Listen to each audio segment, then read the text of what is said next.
We understand your pets. We take meticulous time to find out more about them. Dig deep into their world to understand their needs.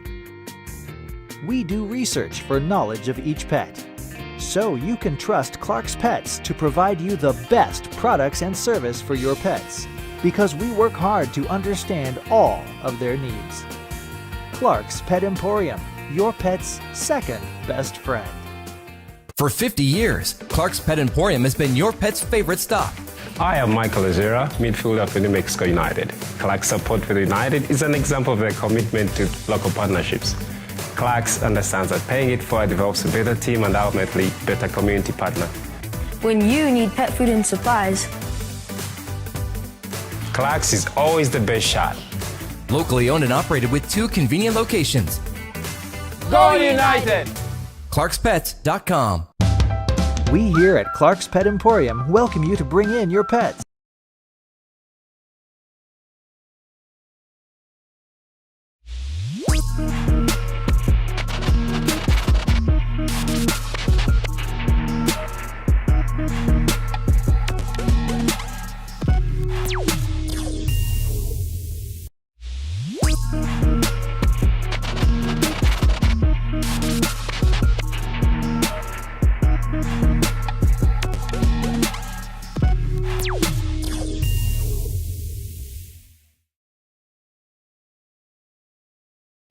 Time for the opening drive. Voted the best sports show in New Mexico For 5 years running.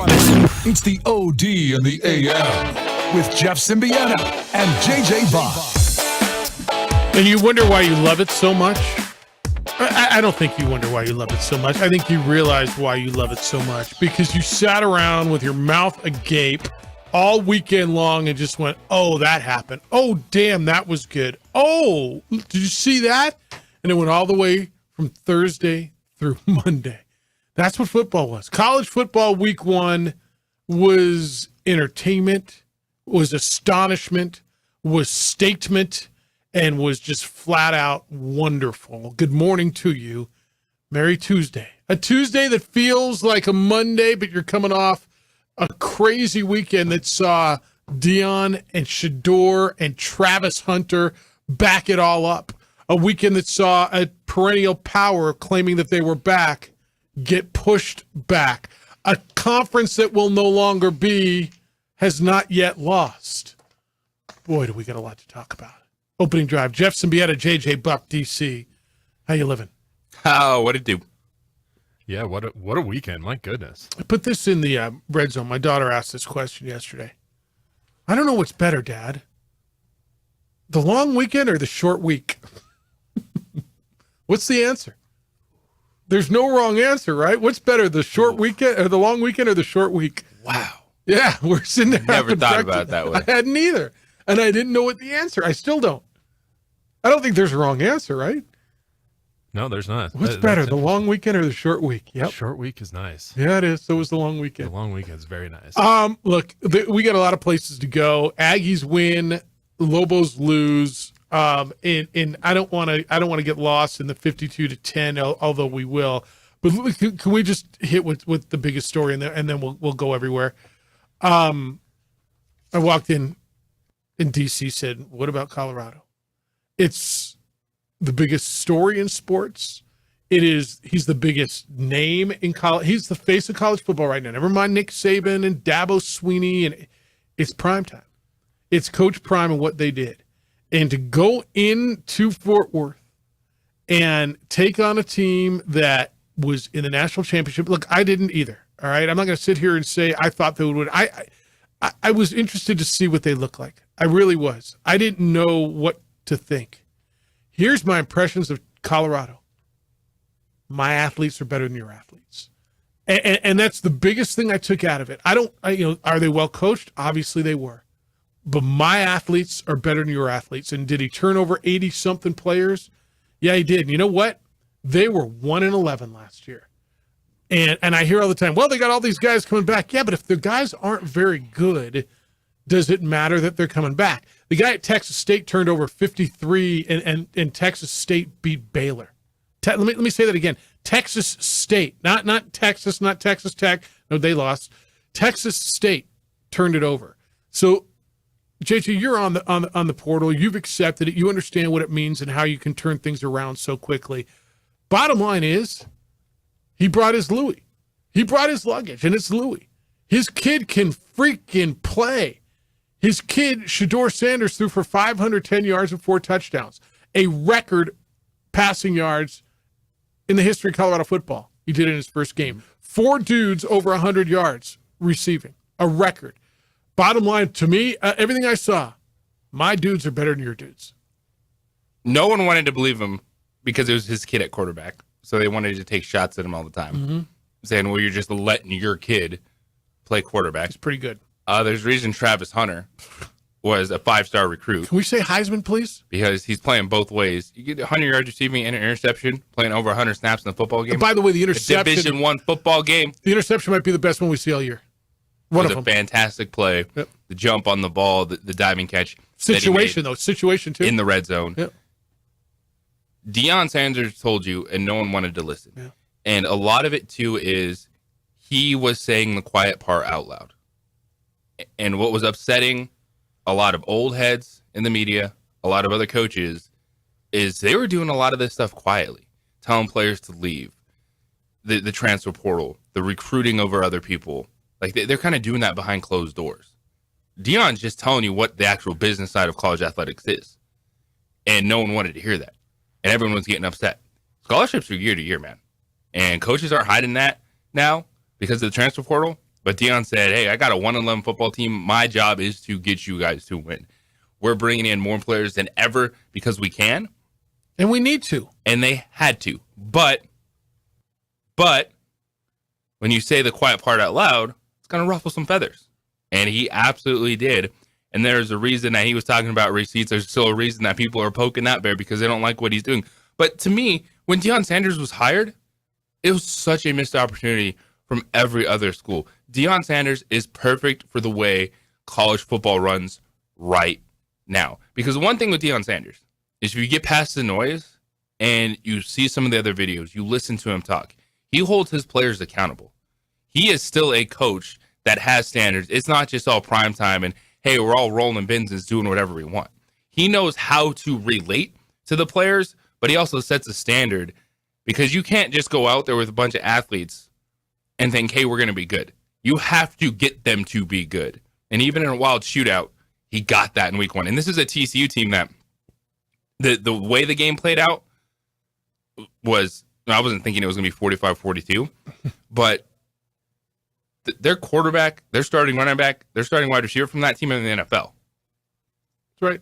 No, that's right. So they should have been ready for something was coming. So I don't know what Deion's graduation rates are, but he claims what he says is they're going to get an education, they're going to be held accountable, but yet they're going to have fun. Basically, go ahead and wear your chains and dance and celebrate, which is what the 19-year-old kid wants to hear. But your young man's going to get an education, be held accountable, which is what mom and dad want to hear, right? Yeah. And again, I haven't seen his graduation rates, but what he says, to your point, there's got to be a bunch of people in college football going, damn, we should have done that. Damn, we should have done that. And is it Rick Scott, the AD, or Rick George, the AD at Colorado? But the AD at Colorado took the swing. He had nothing to lose. He had a 1-11 football program. They were horrible. Why were they horrible? Well, I'm going to guess for most part, the coaches were probably fine. Players weren't that good.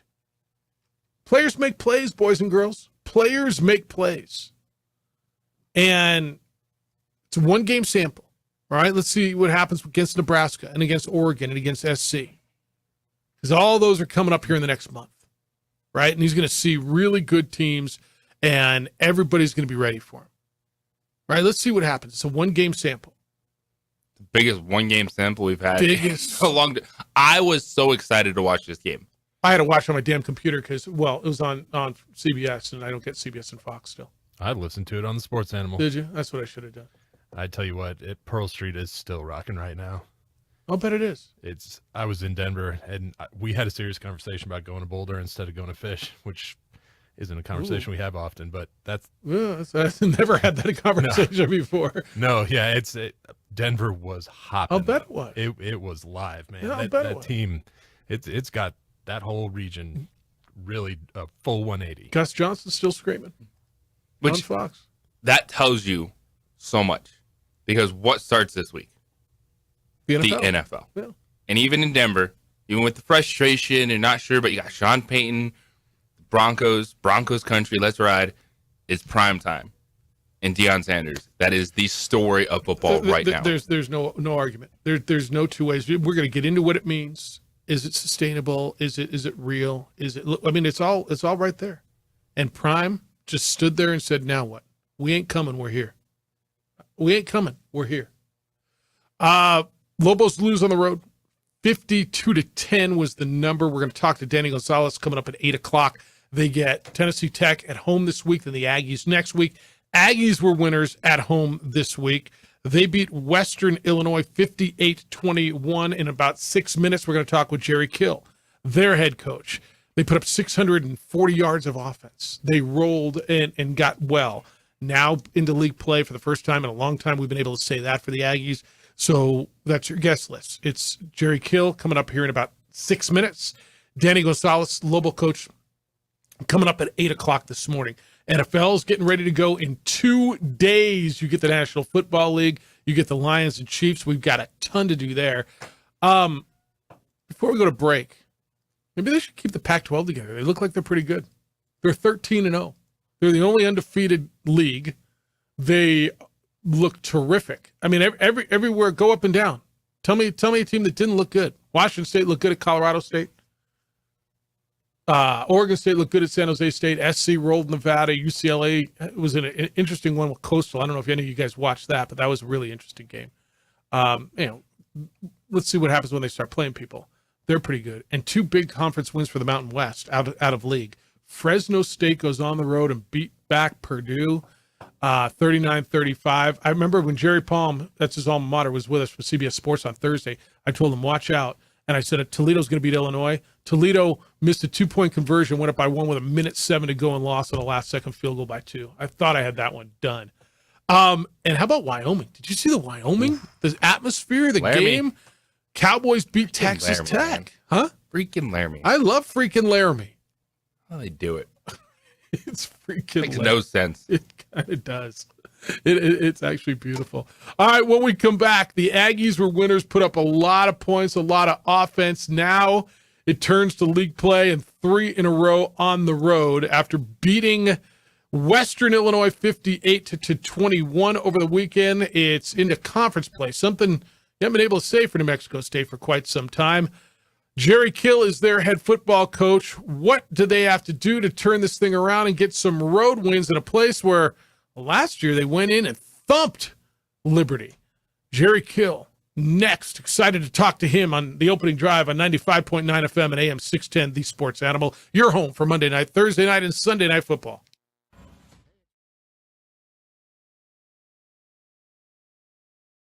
Here at Clark's Pets, we understand your pets.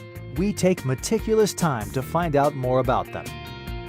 Dig deep into their world to understand their needs. We do research for knowledge of each pet, so you can trust Clark's Pets to provide you the best products and service for your pets, because we work hard to understand all of their needs. Clark's Pet Emporium, your pet's second best friend. For 50 years, Clark's Pet Emporium has been your pet's favorite stop. I am Michael Azera, midfielder for New Mexico United. Clark's support for the United is an example of their commitment to local partnerships. Clark's understands that paying it forward develops a better team and ultimately better community partner. When you need pet food and supplies, Clark's is always the best shot. Locally owned and operated with 2 convenient locations. Go United! ClarksPets.com. We here at Clark's Pet Emporium welcome you to bring in your pets. We know that having your pet with you makes the experience of shopping for them even better.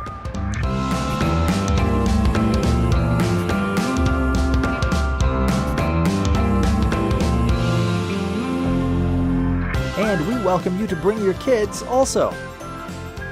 Clark's Pet Emporium, your pet's second best friend.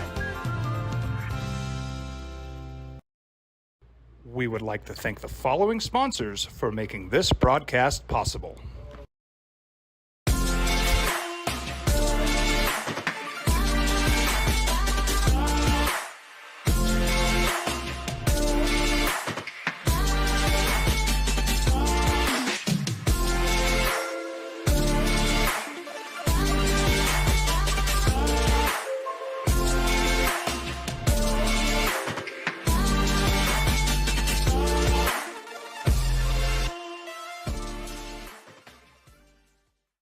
These days, it's important to know people and businesses you can trust. There's a lot of places where you can buy a vehicle, but there's only a few local dealerships where you'll find honest people who have your best interests in mind. And Fiesta Kia is one of them. We've been helping our neighbors save money and drive dependable cars for years, and we'd love to help you. With new Kias arriving daily, you'll love our selection and the peace of mind you'll get driving a Kia from Fiesta. So stop by and see us today at Fiesta Kia on Lomas, or just start driving now at fiestakia.com.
Burglary takes place in the United States approximately every 15 seconds.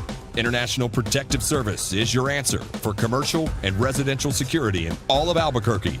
IPS will work with your monitoring company for fast, reliable response times. You can rest easy knowing you, your family, or your company is watched over by International Protective Service. Call International Protective Service today.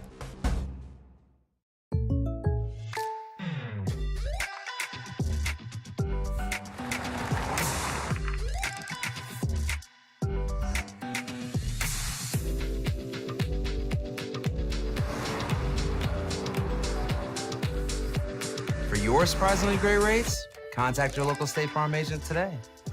If you want the real deal, call State Farm agent Marty Size in Albuquerque today. Like a good neighbor, State Farm is there. Don't sacrifice quality and flavor when you're in a hurry. Golden Pride offers. Cruises on Saturday. The Aggies got right 58-21, a home win over Western Illinois. Even their record at 1-1, and for the first time in a long time, we can say this: Aggies next up will play a conference game. Their home opener, their conference opener on the road. It'll be on the road at Liberty. You'll remember last year was when the whole season really turned. Late in the year when the Aggies went up to Lynchburg and beat back Liberty, and on their way to the bowl game and the victory, and a big day up there. It'll be a whole different story, because I think this Liberty team now, with a new coach coming off their win, certainly, it's going to be ready for New Mexico State. Aggies put up 650 yards of offense, busted big plays in the win on Saturday. Pass. Opening drive, Jeff Symbieta and J.J. Buck. We are joined now by New Mexico State football coach Jerry Kill. Congratulations on a big win. Good morning, Jerry. How you living? Let me do that again. Hello, Jerry. How you doing? Good. 650 yards of offense. You were in last week talking about all the offense you put up. 650 yards of offense, big plays, an 80-yard play, a 75-yard play, a 63. Offense certainly looked good this week. Well, really, except for the first quarter of, our first game, we've, offensively, we've done a good job for the most part. And we got some explosive players that, I think we did a better job of targeting. Okay, we got to get the ball to this guy this many times and so forth. And got the ball to the right people. But, it'll be a different story. We're going to have to move the ball and against Liberty. And, we were able to do that a year ago, but it's a whole different group and, a different defense. But, I think we all, look forward to going to Liberty. It's a great atmosphere. It's an unbelievable place to play. And, sure, you got the factor that we went in and won last year and they'll be ready to go. But at the end of the day, when the ball's kicked off, you just go play and you see what happens. I mean, college football, you want to have the Clemson last night, so you never know what's going to happen. Jerry, considering, who you played and understanding what Western Illinois is, and then with the UMass game, after 2 games, what have you learned about your football team that maybe you didn't know right before the UMass game? We're too young. we right now we only have 6 seniors, and we've turned over the roster with a lot of freshmen and sophomores. We'll have everybody. You don't know what's going to happen with the portal, but the thing we've got is a very young football team that got a lot of new guys, a lot of younger guys, and it's going to take us a little bit to get where we need to be. I think offensively we're a little bit farther along because we've got some kids back. And then defensively we got to catch up, and I still think we can have a better defense than we had a year ago. We got to get some things straightened out in the secondary. We need to get Torrey Union back. So I think we just got to, Miles Rouser, who we brought in, is going to be a heck of a player, but he's learning what to do. But, overall, I think we'll get better as the year goes on like we did last year. And we just need to be able to do it with some wins. New Mexico State football coach Jerry Kills with us on the Sports Animal. Aggies at Liberty, their first conference game in years. They open up Conference USA play on Saturday. Jerry, you mentioned your team right now is too young. What are some of those things that stand out to you that you notice, this is a young mistake or a young player that will get better, but the things that you notice from young kids that are not what you want to see right now? Well, and certainly in the secondary, last week we made a lot of mental errors where we were supposed to be, where we needed to be, and we certainly worked on that Sunday, and they just, they haven't had the repetition. We started true freshmen at our nickelback, and he was going to be a backup player, but he's had to go into a starting role, and he's done a good job, but he's freshman, and he's going to make some mistakes, and Keyshawn Elliott's not going to make mistakes. He played last year, but and our corners played pretty good, but our interior back end, we just didn't communicate very good. We cut some people loose, and we didn't do that a year ago. So our big word of the week is communication. We got to communicate better on defense. Now, Jerry, going into a conference game, I know it's 1 week at a time, but you guys are playing for something this season with Conference USA, trying to win a conference title. Is it any different of a feeling, or is it still just business as usual, on to the next day and the next thing you got to do? Well, I'm pretty much a guy that, I worry a lot more about us than I do anybody, and us doing the right things throughout the week. But, you're in the conference now, and you're certainly going to mention that. You're playing for something, or independently, you're just trying to get into a bowl game.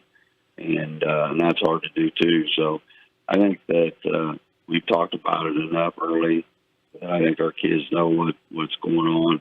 We'll be travel, I want to worry about getting on the plane with all the young people and make sure they get on the right plane that I am in.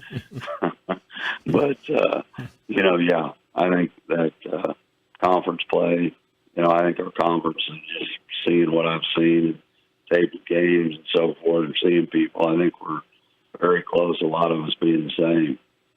Jerry Kill, New Mexico State's football coach, is with us. All right, you talked about a young team. You got 3 in a row on the road, and so I guess that's the next step. Now, once you get them on the right plane and get them there, you play 2 at home and got started, 3 in a row on the road, and challenges each week. And I know you can tell me you take one game at a time, but that kind of is the next step with a young team, is seeing how they react on the road, isn't it? Oh, absolutely. See, when I got the job last year, I think we lost 17 straight on the road until we went to UMass and won. So, yeah, it hasn't, this team I don't think will affect as much. It's just who we're playing. and being on the road, it takes a lot out of you when you get back at 4 in the morning and you start and, you play 13 games, all that stuff. But, it's one of those things, it's a mindset. And we got to do a good job, and I've got to do a good job, make sure that we create the right mindset and, make every game a home game. They're all important. Like when you line up, Liberty's a great place to play because they got their stadiums about 20, 25,000. It'll be filled. It's a good atmosphere to play in. And, I think that helped us last year. Our kids got their motors running a little bit. So, well, and you'll be all over the globe on this one. I mean, you go literally from Lynchburg, Virginia to Albuquerque, New Mexico to Honolulu. I mean, never mind coast to coast. You're going, I got to believe it's that like 7 time zones from Hawaii to Eastern time zone, which is, I mean, that's something you got to kind of take into account. I know people say it doesn't matter, but it kind of does. Well, yeah, you got to survive it. You got to come out of there. I mean, it's a lot of time on the road, and you got 13 games, and you got injuries, and it is, and again, fatigue is wears us all out, and travel is the worst one. Yeah. I don't like traveling because you get tired afterwards. So we just have to be smart with how we practice and what we do and how we travel and so forth. But yeah, it's a great, we get through that road stretch and have a little success. That will help us a bunch. I think help our confidence a bunch going into the heading into October. We play those midweek games. Lastly, before we get out of here, you certainly have been active in the portal, and your roster reflects that. And everybody's talking about what happened with Colorado and what Deion Sanders did. I don't know if you watched the game before yours, but I know you've seen what happened. Your thoughts of what happened, Colorado going into TCU and turning that thing. It's 1 week, but what they did up there, because they're the talk of college football right now. Well, they never were the talk of college football for about 20 years. Yeah. And, I think they, whether you like Deion or don't like Deion, I talked to him on the phone a couple of times this summer, and he picked up the phone right away. A lot of coaches don't do that. But with him, he's a lot smarter than people think. And he came in, he got the job. Now, I know exactly what he did and everything, but he got the job. He didn't lie about what he's going to do. He did it. There's some things you kind of question on it, but he did it, and he was out front. And, it's prime time show and all that. But same time he did all that, he hired great coaches. Now, he's got great assistant coaches, and he lets them coach. And he's the PR man and the recruiting guy. That's what he does. But he lets him coach. You notice on game day he wasn't saying a whole lot. Patting guys on the butt a little bit. And then when he hit the portal, he basically brought 3 of his best players from Jackson State. So it's not like when he hit the portal, his best players were guys he knew. And, his son is his son continues to do what he did, but there's nobody in college football did what the wide receiver did. And nobody has done that. And it helped him. I don't know how that's all going to work with APR and all that when you get rid of 80 some odd players. Yeah, it's a lot of people are going to have to worry about that, right? Texas State did the same thing. It's going to be really interesting to see how the APR thing works. Yeah, how that all works. But as far as him, did all that surprise me? I told everybody once he got hired, I said, hey, that guy's no dummy. I mean, he's made some money. I said he talks a lot. Nobody's talked about Colorado for years. As soon as they hired him, they started talking about Colorado. Yeah. Colorado's got more publicity than anybody in the country since Deion's come to town. No doubt. And the smartest thing he did, he lets his guys coach. And then you look at that coaching staff, they can coach. They got good football coaches. So, I don't. It won't be. He's short on defense right now. He doesn't have the inside people on defense and offensive line. They got skilled people, but they got to get better up front on both sides. We'll watch them turn this. It'll be interesting after 1 week. Hey, it will be. Always appreciate the conversation. Safe trips to Lynchburg. Good luck out there, and I know we'll talk to you next Tuesday. It'll be rivalry week, and we'll see you up here in a little under 2 weeks. But good luck against Liberty, and thanks for the time. I appreciate it. Thanks. Thanks, Jerry. Jerry Kill, New Mexico State's football coach. It's interesting. And he says, I talked to him a couple of times this summer. He picks up the phone right away. Kind of big. And when we come back, NFL season starting tomorrow. Cowboys are locking up key pieces. How about your Cowboys? These are key pieces, and they're spending some money. And is the number one receiver in Kansas City ready to go? Coach says. It's next on the opening drive at 95.9 FM and AM 670 Sports Animal. Your home for Monday night, Thursday night, and Sunday night football. Join the Folds of Honor for the 8th. We would like to thank the following sponsors for making this broadcast possible.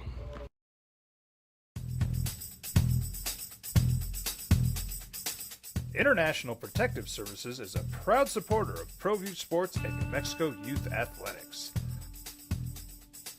IPS provides residential and commercial security services in the Albuquerque metro area. For more info, please call 505-897-2420 or visit internationalprotectiveservice.com. Hi, my name is Daniel Chavez, and this is my business partner, David Chavez. We are the owners of Indeed Safety. Indeed Safety is a local safety consulting company helping our clients with their safety needs for their projects. One of the things we pride ourselves as a construction safety company is helping our men and women in construction get home safe every day to their families. Indeed Safety is a proud supporter of ProView Network.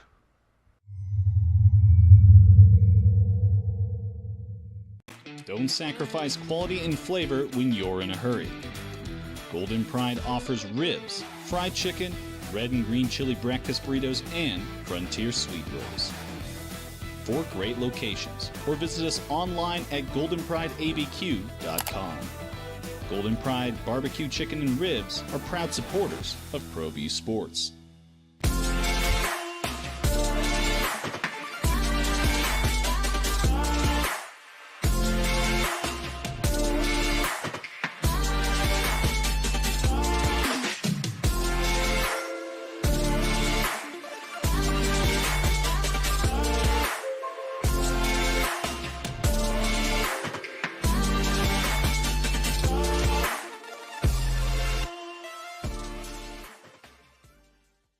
Here at Clark's Pets, we understand your pets. We take meticulous time to find out more about them. Dig deep into their world to understand their needs. We do research for knowledge of each pet, so you can trust Clark's Pets to provide you the best products and service for your pets, because we work hard to understand all of their needs. Clark's Pet Emporium, your pet's second best friend. For 50 years, Clark's Pet Emporium has been your pet's favorite stop. I am Michael Azera, midfielder for New Mexico United. Clark's support for the United is an example of their commitment to local partnerships. Clark's understands that paying it forward develops a better team and ultimately better community partner. When you need pet food and supplies, Clark's is always the best shot. Locally owned and operated with 2 convenient locations. Go United! ClarksPets.com. We here at Clark's Pet Emporium welcome you to bring in your pets. We know that having your pet with you makes the experience of shopping for them even better.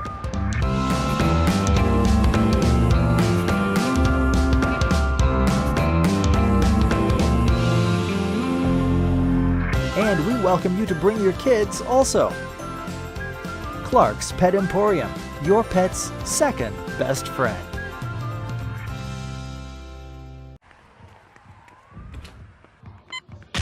These are more than just the sounds of a safe place to go after school. These are the sounds of interest being ignited and of mentors making an impact. At Boys and Girls Clubs, we don't do just one thing. We do whatever it takes to meet the needs of every kid who comes through those doors. Because whatever it takes is what it takes to build great futures. Great futures start here.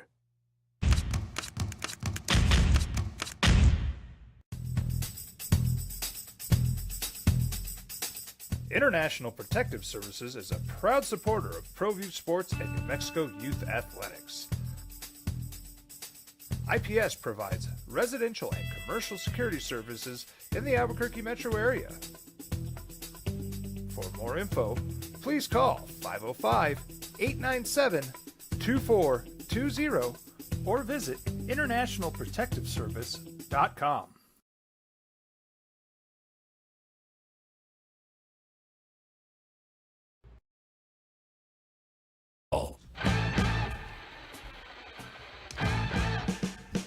Are you ready for the NFL now? Like college football was good. I forget sometimes why we love this so much. Saturday, I don't know how I put so many damn miles on the couch this weekend. No, seriously, between all the way to last night watching Duke just dismantle Clemson, and Clemson just pee all over themselves. I mean, they really hurt themselves.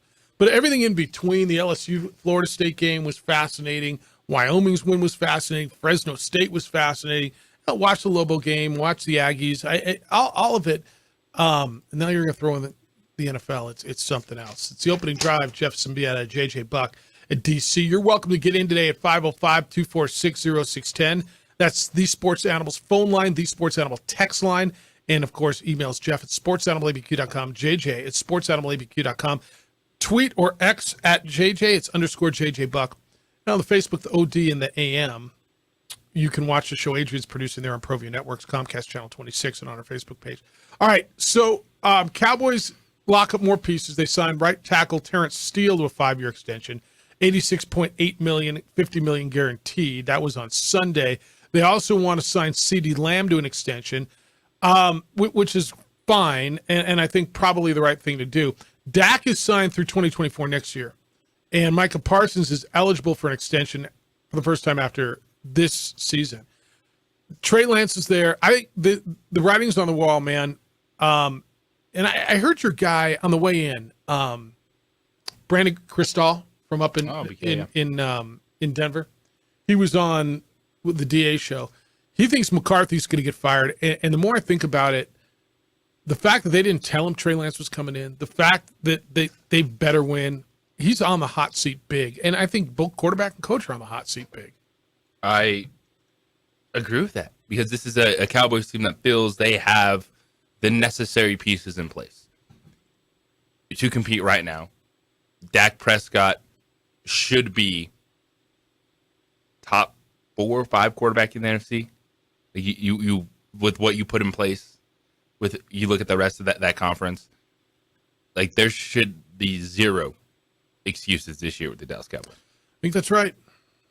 And it's and that goes, you're the guy or you're not now. Yeah, and that goes on, of course, Mike McCarthy and Dak Prescott, because if this team underperforms, and underperforming for them is not advancing in the postseason. Like you win a playoff game, get to an NFC championship game, which you haven't done in 20 some odd years now. Yep. Then you're going to be like, well, we don't need to pay Dak Prescott. And that's where you're going to make the move. Trey Lance. Yep. Because if you're investing in Micah Parsons and CeeDee Lamb and along your offensive line, yep. Trayvon Diggs, your cornerback. Yep. There's only so much money to go around. All right, Kansas City's number one is Kadarius Toney. I mean, we think that's right. Who's their number? I mean, they don't even have really have they don't have a number one wide receiver because they have Travis Kelce. Right. Knee injury. Missed almost all of training camp. You drafted him in your fantasy team. Andy Reid, their head coach, said he's good to go for week 1. Does he need to have any training camp to be effective, or is he's that guy? Because I don't know that I think he's that guy. He's not that guy in terms of true number one wide receiver, but just look at the Super Bowl. And they scheme him into the offense. When he's on the field, they're going to put the football in his hands. And he's explosive enough to be a difference maker to where he can be limited, he can have some packages, and that those are the things that are going to help the offense move forward. It really is, you believe just that much in Patrick Mahomes. You know, all right, Travis Kelce going to suck up a ton of receptions, and Mahomes is going to make something out of whoever else is out there on that football. Yeah, I think that's right. And so I don't think it's incredibly effective, like in a negative way where, oh my goodness, they don't have him. It's great when they do. I think he's a great compliment. But wherever they've got young receivers in Sky Moore and Rashee Rice. They've got Marquez Valdes-Scantling. I think they're going to be fine offensively. DC could be out there running routes, and Mahomes would find him because, well, he's Mahomes. 505-246-0610. John, good morning. You want to talk about your Aggies? Hello, John. Good morning. How's it? Great. What's I up? went to that game in Cruces. Nice. And, I've seen the first two games of this season for the Aggies. I've never done that. And I was definitely a different team in the second game. And the one thing I was impressed with is when they brought in the second team to play more of those downs, and they scored as quickly and as easily as the first team did. In fact, some of those touchdowns are scored by their second-string quarterback. Stowers. Eli Stowers. Stowers. Yeah. And that kid is impressive. And I think that, those coaches are like, it's not about a first quarterback, a second quarterback, or whatever. We're going to put people in situations that'll help us score and win a game. And sometimes you see coaches, they get so bent on, they have to play somebody because they're a senior. They have to play somebody because of whatever. I think they subscribe to, if you've got the energy, you've got the will, you've got the passion, you've got the ability, you're going to get in the game. And the other thing I'm impressed with is that coaching staff wants to make sure that there's a connection between those players and the fans, and that it's a community. And I think that that's a very important recipe towards winning. Yeah, it's interesting. No, John, appreciate the call, and thanks. I think Jerry's got this thing in a good place down there, and he's not going to just he's got to get in or he's got to get in. I think there's more talent there than there has been in the past. I'm not going to go overboard because they beat the heck out of Western Illinois. And I'm not going to go overboard because they got beat by Massachusetts. I think that they are better. I think they're better than they were last year. My eyes tell me that, right? I was there for the first game. I watched a lot of the second game. They've got talent. They got playmakers. Now, this is going to be a really good test. The next 2 weeks, next 3 weeks. They go to Lynchburg to play Liberty. They come up to play the Lobos, and they go to Hawaii. I think you're going to get a really good feel of what the Aggies are over the next couple of weeks, right? Yeah, it's the progression of how schedules shape up. You never want to go over the top early. I still think it is really frustrating, the UMass game. But it goes to where are the Aggies the youngest, and it's the secondary. And Jerry Kill talking about it again today, just trying to get experience, trying to get better. Because you had a team that was 1-11 last year. Now, that doesn't mean anything. But they were able to make that jump in week one when you're coming off a bowl win. I think that is going to be a game that just stings all season, giving up 41 points at home to UMass. Yeah, not going to feel good. I think UMass is going to be better than we all thought. I just do. I watched a little of them against Auburn. Yeah, they can be better. Auburn handled them. But why are they that much better than you at home right now? Yeah, no, I think they stunned you. It's kind of like, why, how did you... Like, the same thing's going to happen. New Mexico is going to run into that on the road at UMass and figuring out, like, oh, this isn't the same team. Well, I think they're going to realize that before they go. but it's somewhat to me like when New Mexico State went into Lynchburg last year and beat Liberty and beat them the way they beat them, right? And it's like, where did that come from? That was almost that feel the other day, or the Massachusetts game at Las Cruces. Whoa. And you can listen to your coaches all the time, and they... Whatever, man. That's the team that New Mexico State beat last year, beat handily, went up there, whatever. We're going to open the season with a win, and boom, it's a different club, right? They came out, that quarterback was legit, the running back was legit, and they slapped you in the face. So I like where the Aggies are now. I think they got a shot at Liberty. What do you think the spread is on that game? Like Liberty's got, I'm going to guess Liberty by 4.5. Is that what? 3.5. If I told you that right now? That'd be there. It is Liberty. Oh, Liberty by 10.5. 10? I'll take the Aggies at 10.5. Wouldn't you? Yeah. When you guys are sitting here saying 3.5, 4.5, and it's 10.5, I'm all over that. Where would you have placed it? Games like this, I usually try and keep within one touchdown. So if I was making the odds, I probably wouldn't go any higher than Liberty 6.5. won their opener, beat Bowling Green 34-24. That's a Bowling Green team that the Aggies beat in the bowl game last year. 10.5 feels like a lot. All right, when we come back, this feels like a lot. Cooper Kupp, the Rams' best receiver, the best offensive weapon, going to a specialist. Is this just a little hiccup, or is this something to be really worried about? Ram fan? It's the opening drive on 95.9 FM and AM 610, the Sports Animal, your home for Monday night, Thursday night, and Sunday night football. This report is sponsored by Mattress Firm. Score big on sleep. We would like to thank the following sponsors for making this broadcast possible.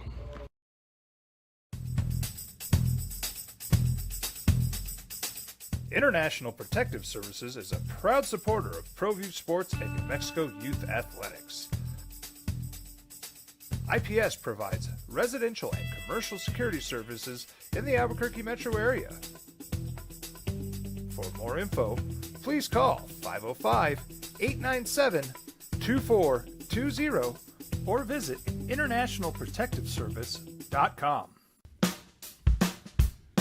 Well, I'm going to the frontier, walk up to the cashier, order up a root beer and a number one. Cover it with green stuff, one scoop is not enough. Find a booth is real tough, back by the Duke. Meet my family, meet my friends in the quirkiest restaurant I have ever been. All of Albuquerque's favorite spot, it's the Frontier Restaurant. The Frontier Restaurant is a proud supporter of ProView Networks.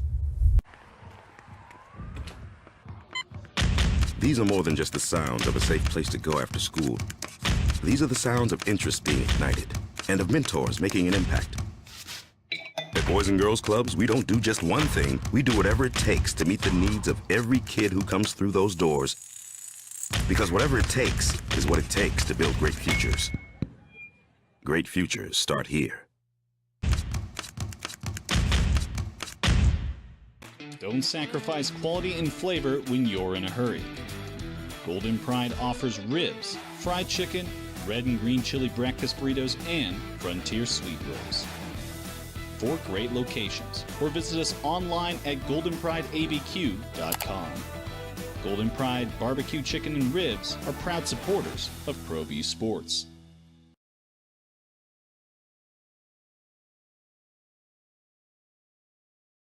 We would like to thank the following sponsors for making this broadcast possible. ProView Networks would like to thank the following sponsors for making this broadcast possible. Hans Whitler Automotive, German car maintenance and repair in Albuquerque, New Mexico. Call 505-294-7684 or visit hanswhitlerauto.com.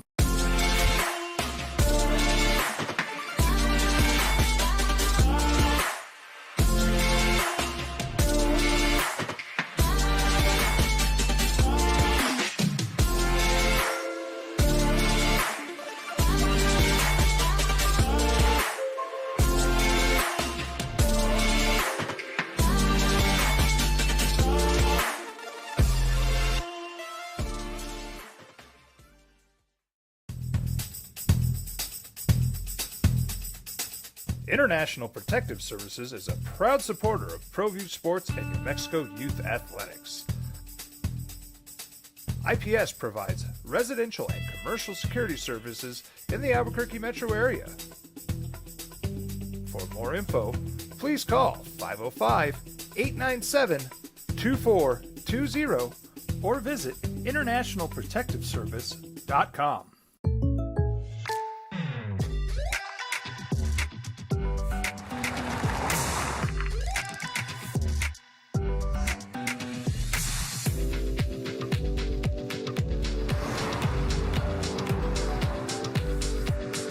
your surprisingly great rates, contact your local State Farm agent today. If you want the real deal, call State Farm agent Marty Size in Albuquerque today. Like a good neighbor, State Farm is there.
So, just a little hick up. What do you think? The Rams are hoping so, but this seems like if you drafted Cooper Kupp in the first round of your fantasy football team, like if you're drafted now, what do you do with Cooper Kupp? Don't touch him. The wide receiver was in Minnesota because they don't have doctors in LA. He was in Minnesota yesterday to see a specialist trying to get to the root of his hamstring injury. He had a setback with his recovery from the hamstring last week. Sean McVay, their head coach, said he's day-to-day. Should have more clarity on Wednesday, tomorrow. Rams open up at Seattle on Sunday. McVay, quote, I think you just move forward and you have to be able to operate with the situation. The guy's, he's got a weird voice, huh? He's got like that little, almost, anyway. A little higher pitch. Yeah, a little higher pitch. You operate with what he's basically saying next man up, right? 30 years old. Do you think he was 30? Really? Been a minute. Okay. Dude, this is real for the Rams. This is, I mean, you were telling me, well, if Matthew Stafford's good, then they're going to be okay. And I was like, yeah, no, I think you're right. Matthew Stafford's good and Cooper Kupp's not good. Are they okay? They're not okay. That's a special connection. Like, that is one of the few wide receivers I'm looking at. And for the Rams, that's a game or two. Like, I think that just that connection offensively can get you a game or two in this league. And without Cooper Kupp, you start looking at, if this lingers, how long it's going to keep him off the field. Don't have a lot of weapons outside of him on an offense. And even if Matthew Stafford is fine, coming off the elbow injury, that's a huge hit to any little expectations you had about a spark of that offense being competitive for the Rams. And then you start looking at if it's an extended absence for Cooper Kupp, what do you do with Stafford? Did you just kind of ride it out the next couple of years? Well, I mean, what do? You see if you can bring along some other receivers, whether it's Van Jefferson, Puka Nacua, whoever happens to be. You go out and who can play that role. Somebody doesn't fill that role, right? But who can play that role? And if you're going to look at who are the Rams throwing to, and you're saying, well, it's Van Jefferson and Tutu Atwell and Ben Skoranek, you're like, holy smokes, right? And who's running the ball? Well, it's Cam Akers. All of a sudden, I mean, am I watching a Rams team by late October that's Stetson Bennett throwing the ball to Demarcus Robinson? Wow, that's a scary thought, but it seems more likely now than ever before. The thing about Cooper Kupp, the fact that he's in Minnesota really stands out to me, because that tells me he's either at the university clinic or he's at Mayo Clinic. And that tells me that there's something really bad going on with that hamstring.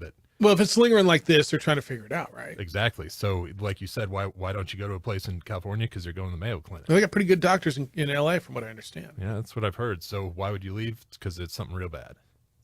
So that, for me, especially fantasy, real football, and oh man, that feels like a very bad situation that is going to linger. It's concerning, Ram fan. It's really, really concerning. And yeah, 505-246-0610. Emails Jeff at sportsanimалabq.com and JJ at sportsanimалabq.com. Text line says, Little Johnny, we just had a caller on the Aggies. Little Johnny knows Western Illinois is an FCS program that piled up all of 0 wins last year, right? I'm sure the caller knows that. Lobo fan, you got your own stuff to worry about. I wouldn't worry about what Aggie fan, how Aggie fan feels about their team right now. They're 1-1. They lost to UMass. They beat Western Illinois. They took care of business like they were supposed to last week. Nobody's losing their mind over piling up 650 yards over a not really good FCS team. It was a get-right game, right? Yes. You know, like when Lobo basketball team beats, I don't know, pick your cupcake on the schedule. That's why they're on the schedule. Right. And then people come in, oh, they were great. And okay. I mean, perspective is everything. And I thought that caller had perspective. He said, I've seen both games, and he likes what he sees, and he likes where they're going. And to me, what stands out is he wanted to watch the games. Yeah. That's the difference. That's a big, there's a lot to that, Wanted right? to see the opener. He wanted to see game 2. Go down to Las Cruces to watch the football team. That is the step forward for the Aggie program. Now it's up to the Lobos to do the same thing to Tennessee Tech this week. This is a huge 3-game stretch for Lobo football. It is Tennessee Tech. It is New Mexico State. And UMass. And then it is on the road to UMass. We're going to talk to their head football coach. He sees it coming up. What did he see coming out of A&M? He's seen the tape now. Do you feel any better or worse after seeing the tape? And now that's behind you. You're done with that. Okay. Toughest team on your schedule is out of the way. It is. I don't think anybody's arguing, right? A&M's toughest team on your schedule. That's out of the way. Now, here's what you got moving forward. Excited to talk to Danny Gonzalez and see what he feels about Tennessee Tech coming up, how they came out of that game, what did they learn, what did he see on tape, and what does he got ready for Tennessee Tech. Lobo football coach Danny Gonzalez next on the opening drive on 95.9 FM in AM 610, the Sports Animal, your home for Monday night, Thursday night, and Sunday night football. Telling it like it is. We would like to thank the following sponsors for making this broadcast possible.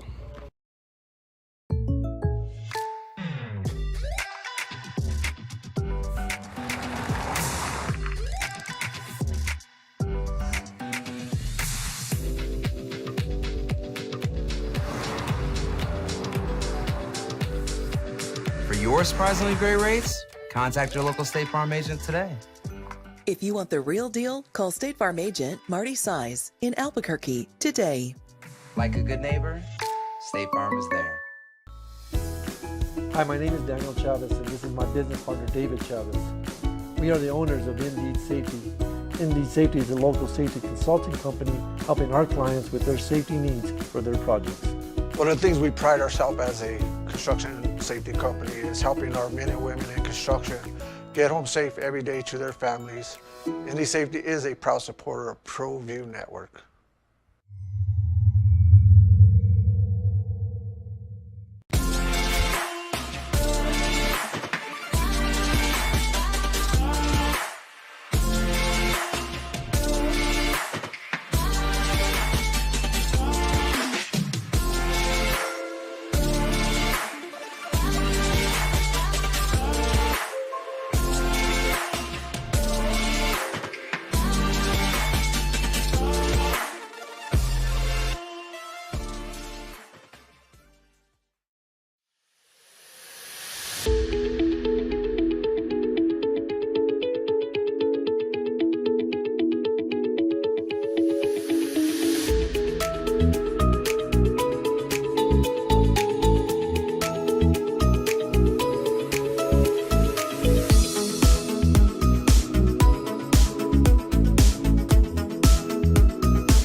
would like to thank the following sponsors for making this broadcast possible. Hans Whitler Automotive, German car maintenance and repair in Albuquerque, New Mexico. Call 505-294-7684 or visit hanswhitlerauto.com.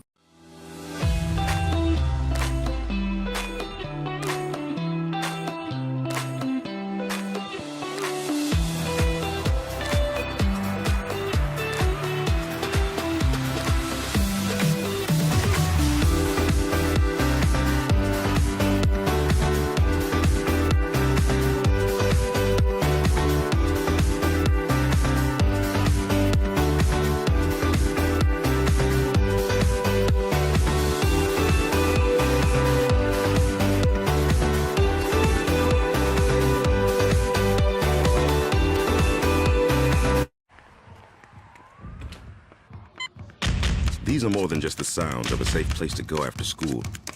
These are the sounds of interest being ignited and of mentors making an impact. At Boys and Girls Clubs, we don't do just one.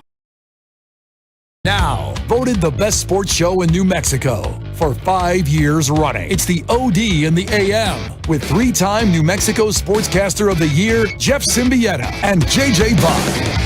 Home opener for Lobo football Saturday out at University Stadium, 6:02 start over on News Radio KKOB. Bring your radio, listen to Rob, or if for some reason you're out of town, can't get there, I will have the call with George Carter on the Mountain West Network on your television feed, and looking forward to seeing Lobos play Tennessee Tech, coming off a 52-10 loss in College Station against Texas A&M in the opener. The conversation with Danny Gonzalez, sponsored by the law offices of Rudy Chavez.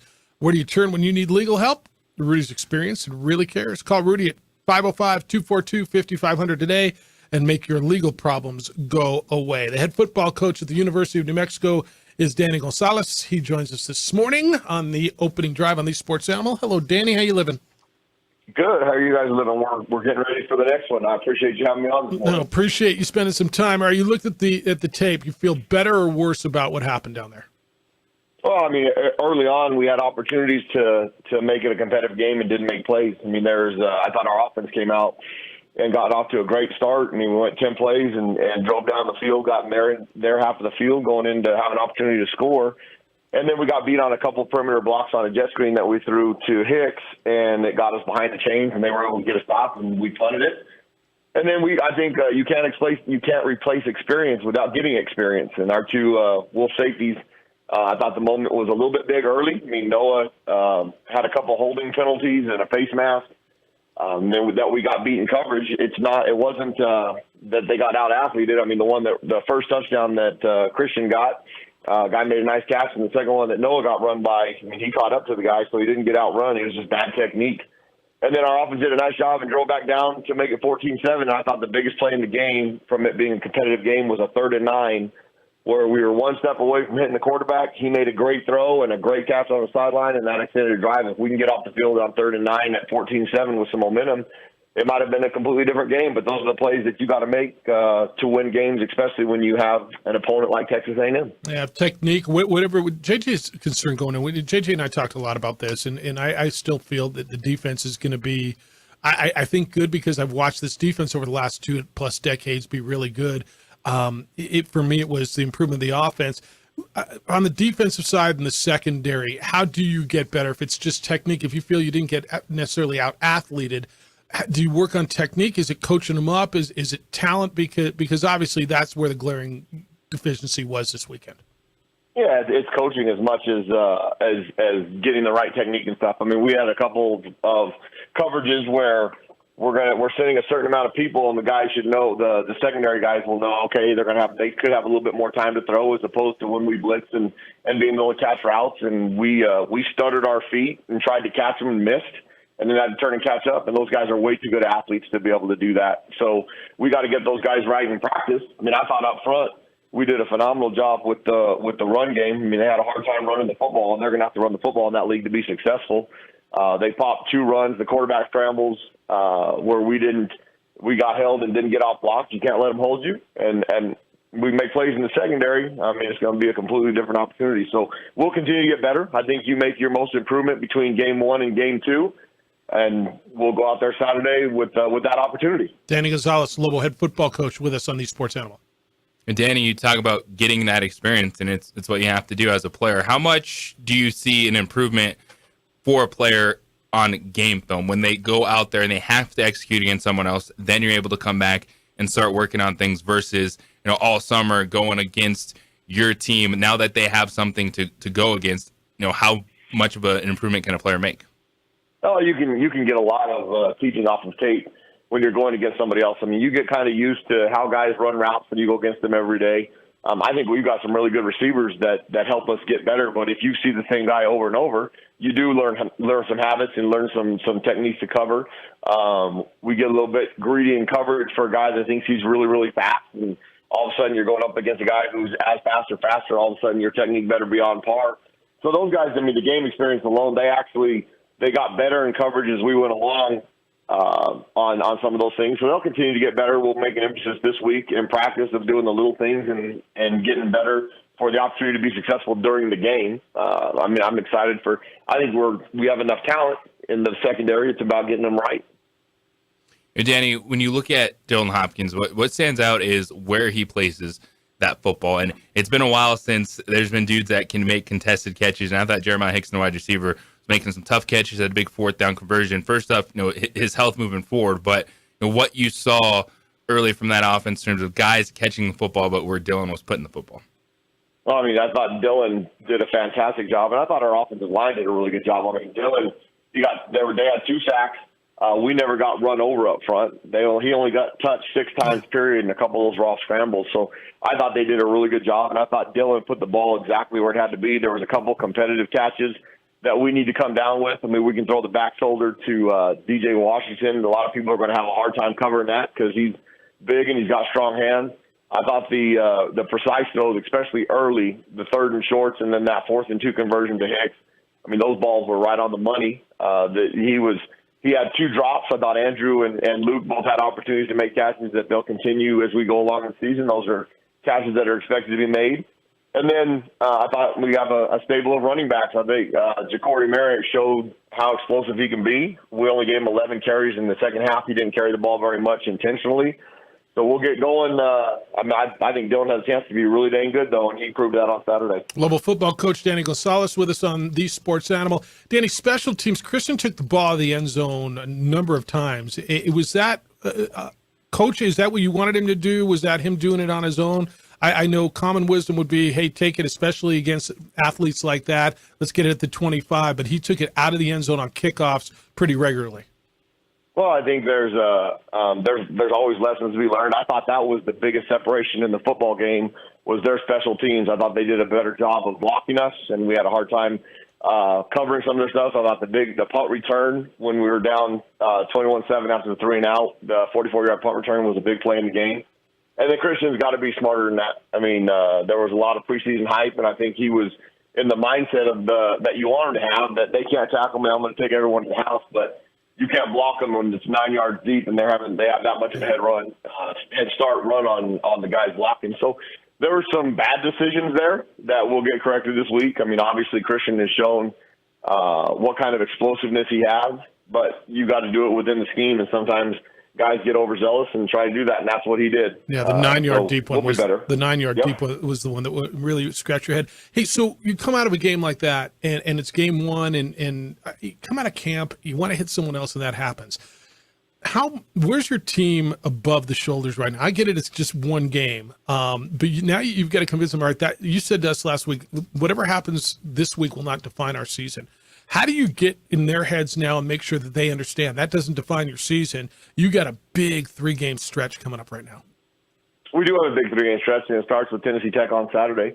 I think our team has the right mindset. I mean, I thought they competed their tails off. I mean, there was no give. Obviously, the score being 52-10, Texas A&M definitely got the better part of us. But I thought our kids fought for 60 minutes. And I thought in the locker room, there was a lot of kids. I mean, all of them, they were hurt. That was not the outcome they expected.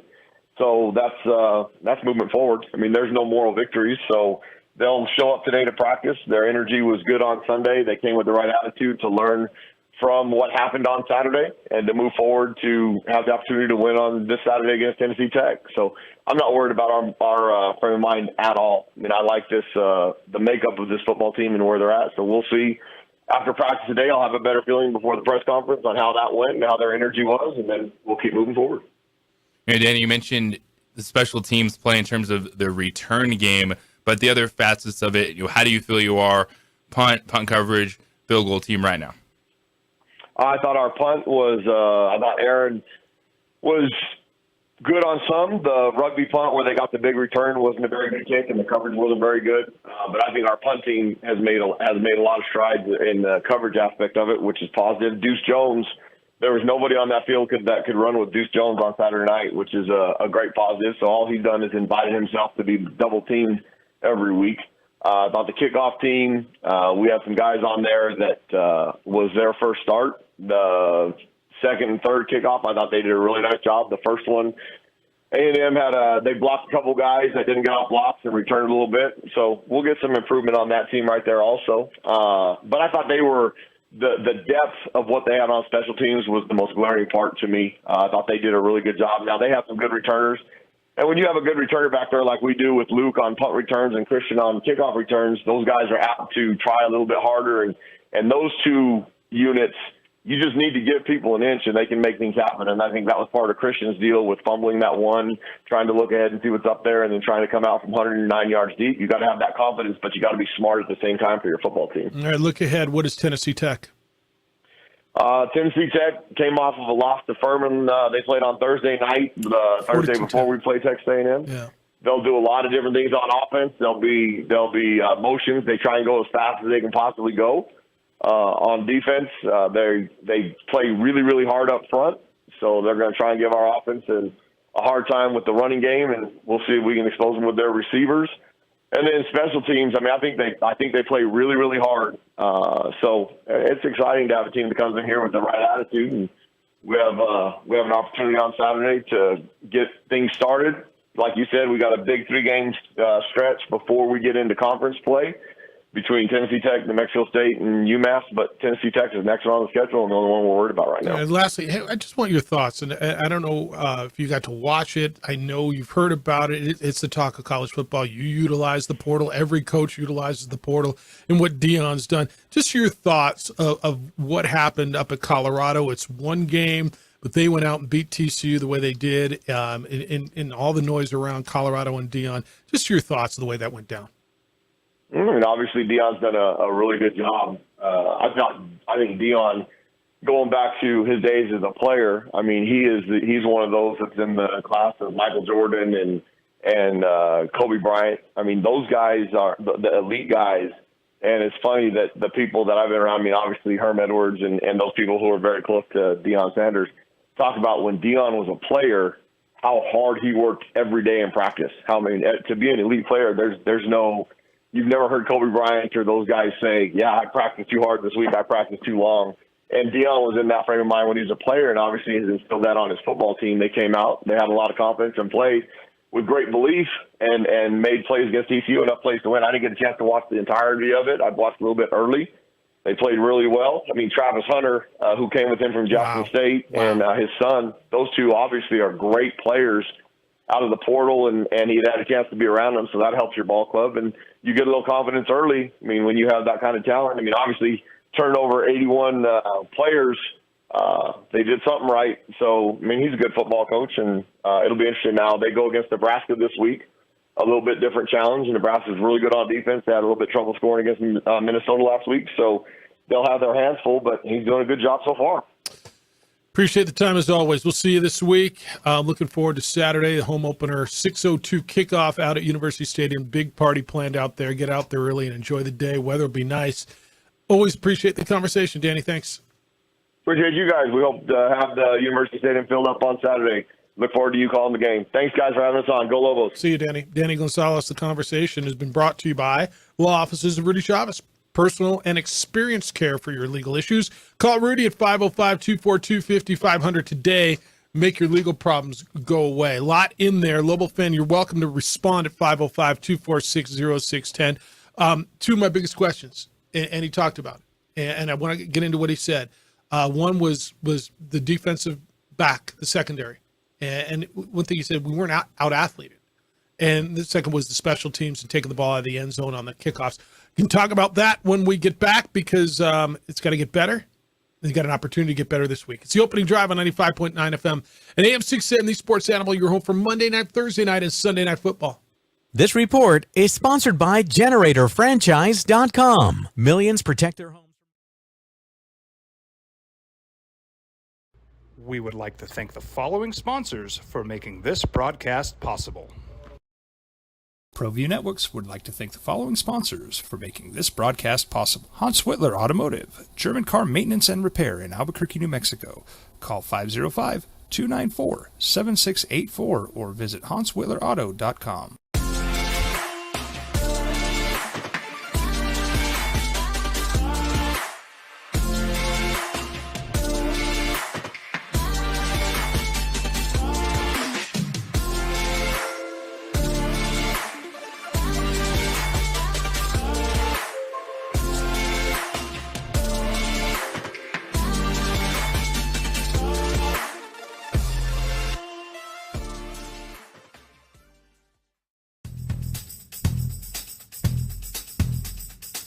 International Protective Services is a proud supporter of ProView Sports and New Mexico Youth Athletics.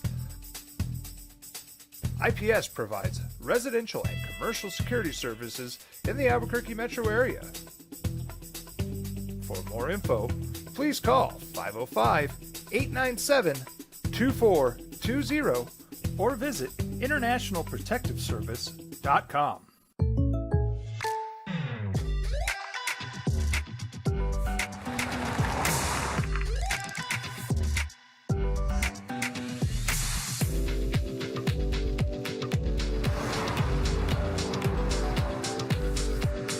Your surprisingly great rates? Contact your local State Farm agent today. If you want the real deal, call State Farm agent Marty Size in Albuquerque today. Like a good neighbor, State Farm is there.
ProView Networks would like to thank the following sponsors for making this broadcast possible. Hans Whitler Automotive, German car maintenance and repair in Albuquerque, New Mexico.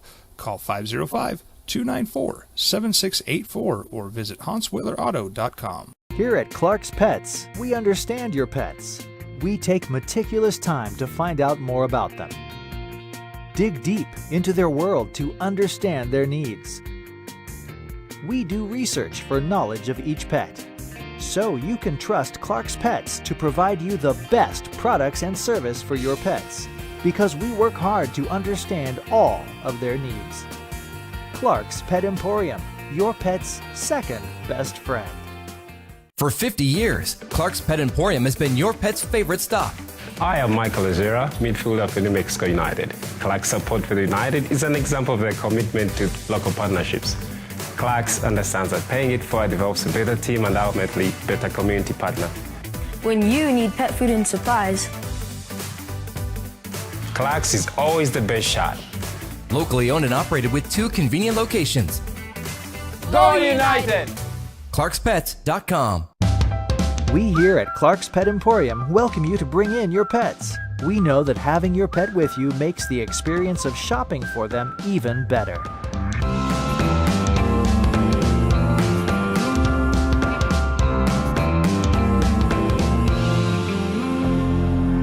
And we welcome you to bring your kids also. Clark's Pet Emporium, your pet's second best friend.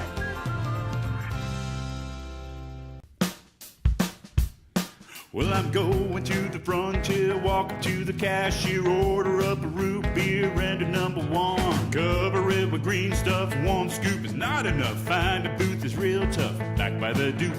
Meet my family, meet my friends in the quirkiest restaurant I have ever been. What do you think?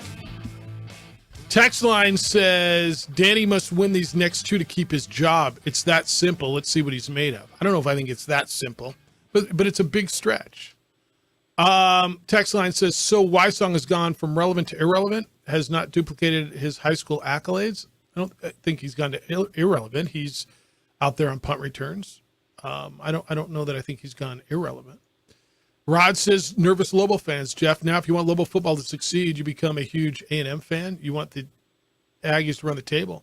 Last thing Lobo football needs is for Lobos or for Jimbo's guys to struggle and go 5-7 again. I don't think it matters what they do. I really don't. So what are you going to do going forward? I don't think it matters to them. A couple of things he said. He said getting beat in the secondary. He didn't feel that it was athletes. He felt that it was technique. I don't know, man. Thomas was good. Their guys ran by your guys a few times, right? Absolutely. I thought Evan Stewart was terrific. Noah Thomas was terrific. And obviously Noah Gates got beat a few times. And if it's technique, all right, can you coach them up? Are they good enough to be coached up in technique?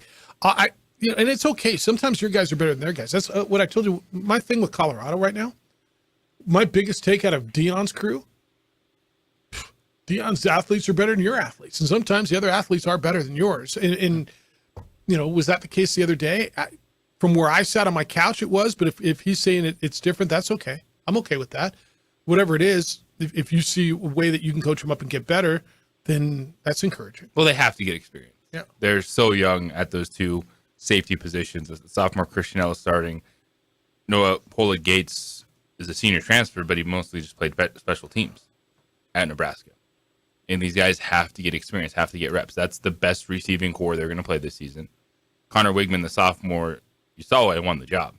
Because he was putting those balls on his guys in catchable positions. Now, they were winning a lot of one-on-one matchups because of their size and speed. Like Noah Thomas was unbelievable for them. Yeah, 6 catches, 74 yards, and he did kind of what he wanted. When you watched the game, and you watched it with Ned, JJ has the pregame, halftime, and postgame on the Lobo Radio Network with Ned James. Were you surprised Christian Washington was taking the ball out of the end zone every time? 3 yards deep, 2 yards deep, 9 yards deep. And so Danny said it was the young man made mistakes. That's not what they were coached to do. And I get it. When you think you're faster, you're going to make plays. You got opportunity on a big stage. But I mean, that put him behind the 25. You get the ball at the 25 is a lot different than taking it at the 16. Yeah.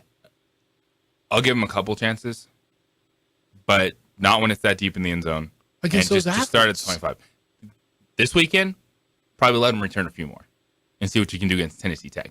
Okay. But I didn't like the amount of times he tried to return every kick, and you're starting at 16 or the 12, or they're getting you behind it. Just start at the 25 and see what you can do. Yeah, I was looking at that. And Richard said the real reason for the loss, Jeff, you can't expect to walk into College Station 95,000 strong and pull an upset with only 5 to 6 chaparrals, cheerleaders, especially when A&M's squad was more talented at every position.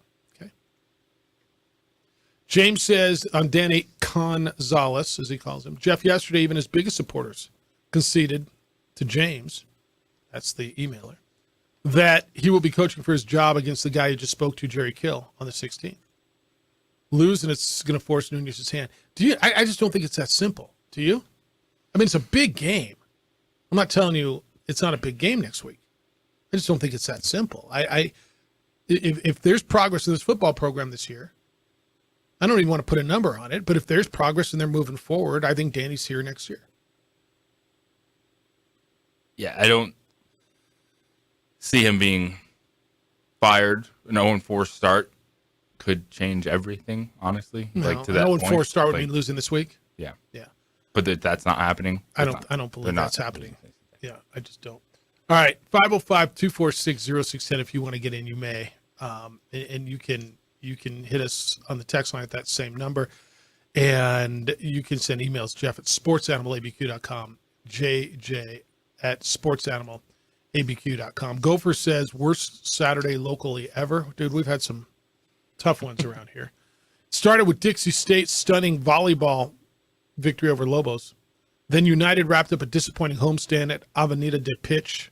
Lobo football was blued out of the belt, and finally Albuquerque's baseball team was walked off in Central California. I don't know, dude.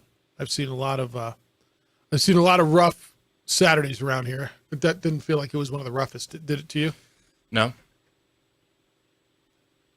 Not a good one. Don't get me wrong. Rick, good morning. You're on the Sports Animal. Hello, Rick. How you doing, guys? Good. What's happening? I just wanted to say that I know the Lobos pretty much got spanked. I thought it was going to be worse than that. I really did. Okay. I think they showed some toughness. I like the fact that they got to the quarterback. Yeah. You know, I just like you say, some plays that we left on the field. I believe there were some calls that should have been made. There was one touchdown that they got that was a push-off. You could see it on the replay. Yeah, the first one where he did push him off. He did. Yeah. You know, and there's stuff like that the refs miss. I know it's a fast game, and I think it's a good experience for them. You know, and then with all this college realignment and all that, $1.6 million for our athletic, I mean, heck. Take it. That makes it worth it. I believe that the Lobos showed some toughness. They were fighting to the end. They really were. I watched that whole game. I'll be at the Tennessee game. I go to all the home games. And I just want to say, I think he's bringing them along really well. All right. Cool. The other thing I wanted to say is I don't think this is Dak's last year. And even that might work. If they make changes here, the bosses don't tell us. We just see a new guy show up, or if they make changes, they have a meeting and tell us. It's not up to us to say, oh, read whatever they want into it. Do they tell the boss, and I believe though? that's the way Jerry Jones is. Yeah. I believe that the Cowboys are going to be tough this year. I don't know if we'll go all the way, but as far as McCarthy being on the hot seat, the reason I don't think he's on the hot seat is that if he was on the hot seat, they could have got Payton. what's his name? Sean Payton. There was coaches out there this year, Sean Payton. Yeah. and we didn't make the move. So who Here's are they the going to take if they get rid of him this year? Whoever Jerry wants. So All right. yeah, Thanks, Rick. But I appreciate you you. guys take care. I love your program. Thank you, Rick. Thank you. We'll talk about the hot seat. We're going to talk about how long Deion's there, and are the Cowboys one of the best 5 teams in the National Football League? Red Zone is next. DC's put together big topics in the National Football League because we're 2 days away from the National Football League. That's next. It's the opening drive at 95.9 FM and AM 610 Sports Animal, your home for Monday night, Thursday night, and Sunday night football.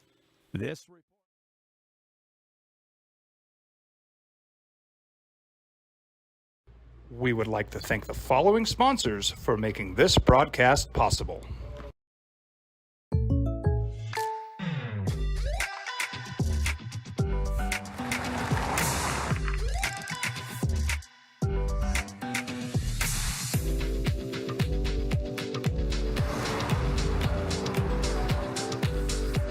For your surprisingly great rates, contact your local State Farm agent today. If you want the real deal, call State Farm agent Marty Size in Albuquerque today. Like a good neighbor, State Farm is there. Hi, my name is Daniel Chavez, and this is my business partner, David Chavez. We are the owners of Indeed Safety. Indeed Safety is a local safety consulting company helping our clients with their safety needs for their projects. One of the things we pride ourselves as a construction safety company is helping our men and women in construction get home safe every day to their families. Indeed Safety is a proud supporter of ProView Network.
would like to thank the following sponsors for making this broadcast possible. Hans Whitler Automotive, German car maintenance and repair in Albuquerque, New Mexico. Call 505-294-7684 or visit hanswhitlerauto.com.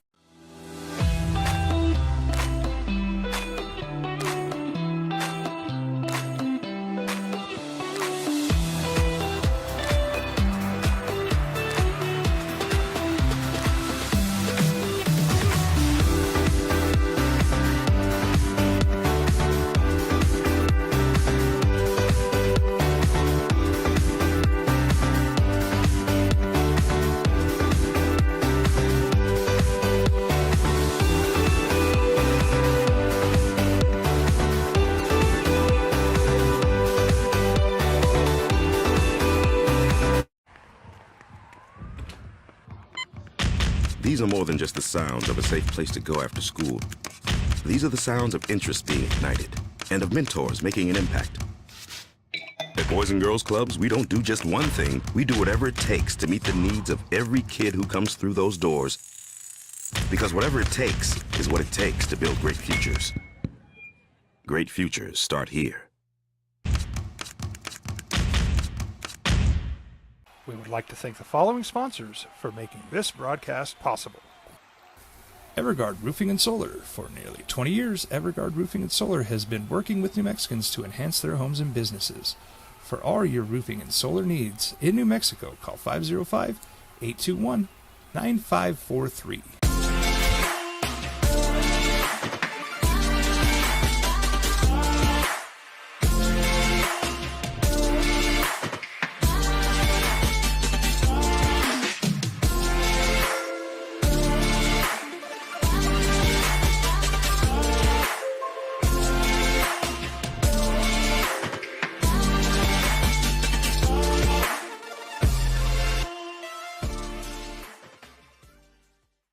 These days, it's important to know people and businesses you can trust. There's a lot of places where you can buy a vehicle, but there's only a few local dealerships where you'll find honest people who have your best interests in mind. And Fiesta Kia is one of them. We've been helping our neighbors save money and drive dependable cars for years, and we'd love to help you. With new Kias arriving daily, you'll love our selection and the peace of mind you'll get driving a Kia from Fiesta. So stop by and see us today at Fiesta Kia on Lomas, or just start driving now at fiestakia.com.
A whole weekend from Thursday, Thursday, Friday, Saturday, Sunday, Monday, 5 days of college football. And there was a story every day, right? I mean, it was Utah on Thursday, right? Utah just beating the tar out of Florida on Thursday, right?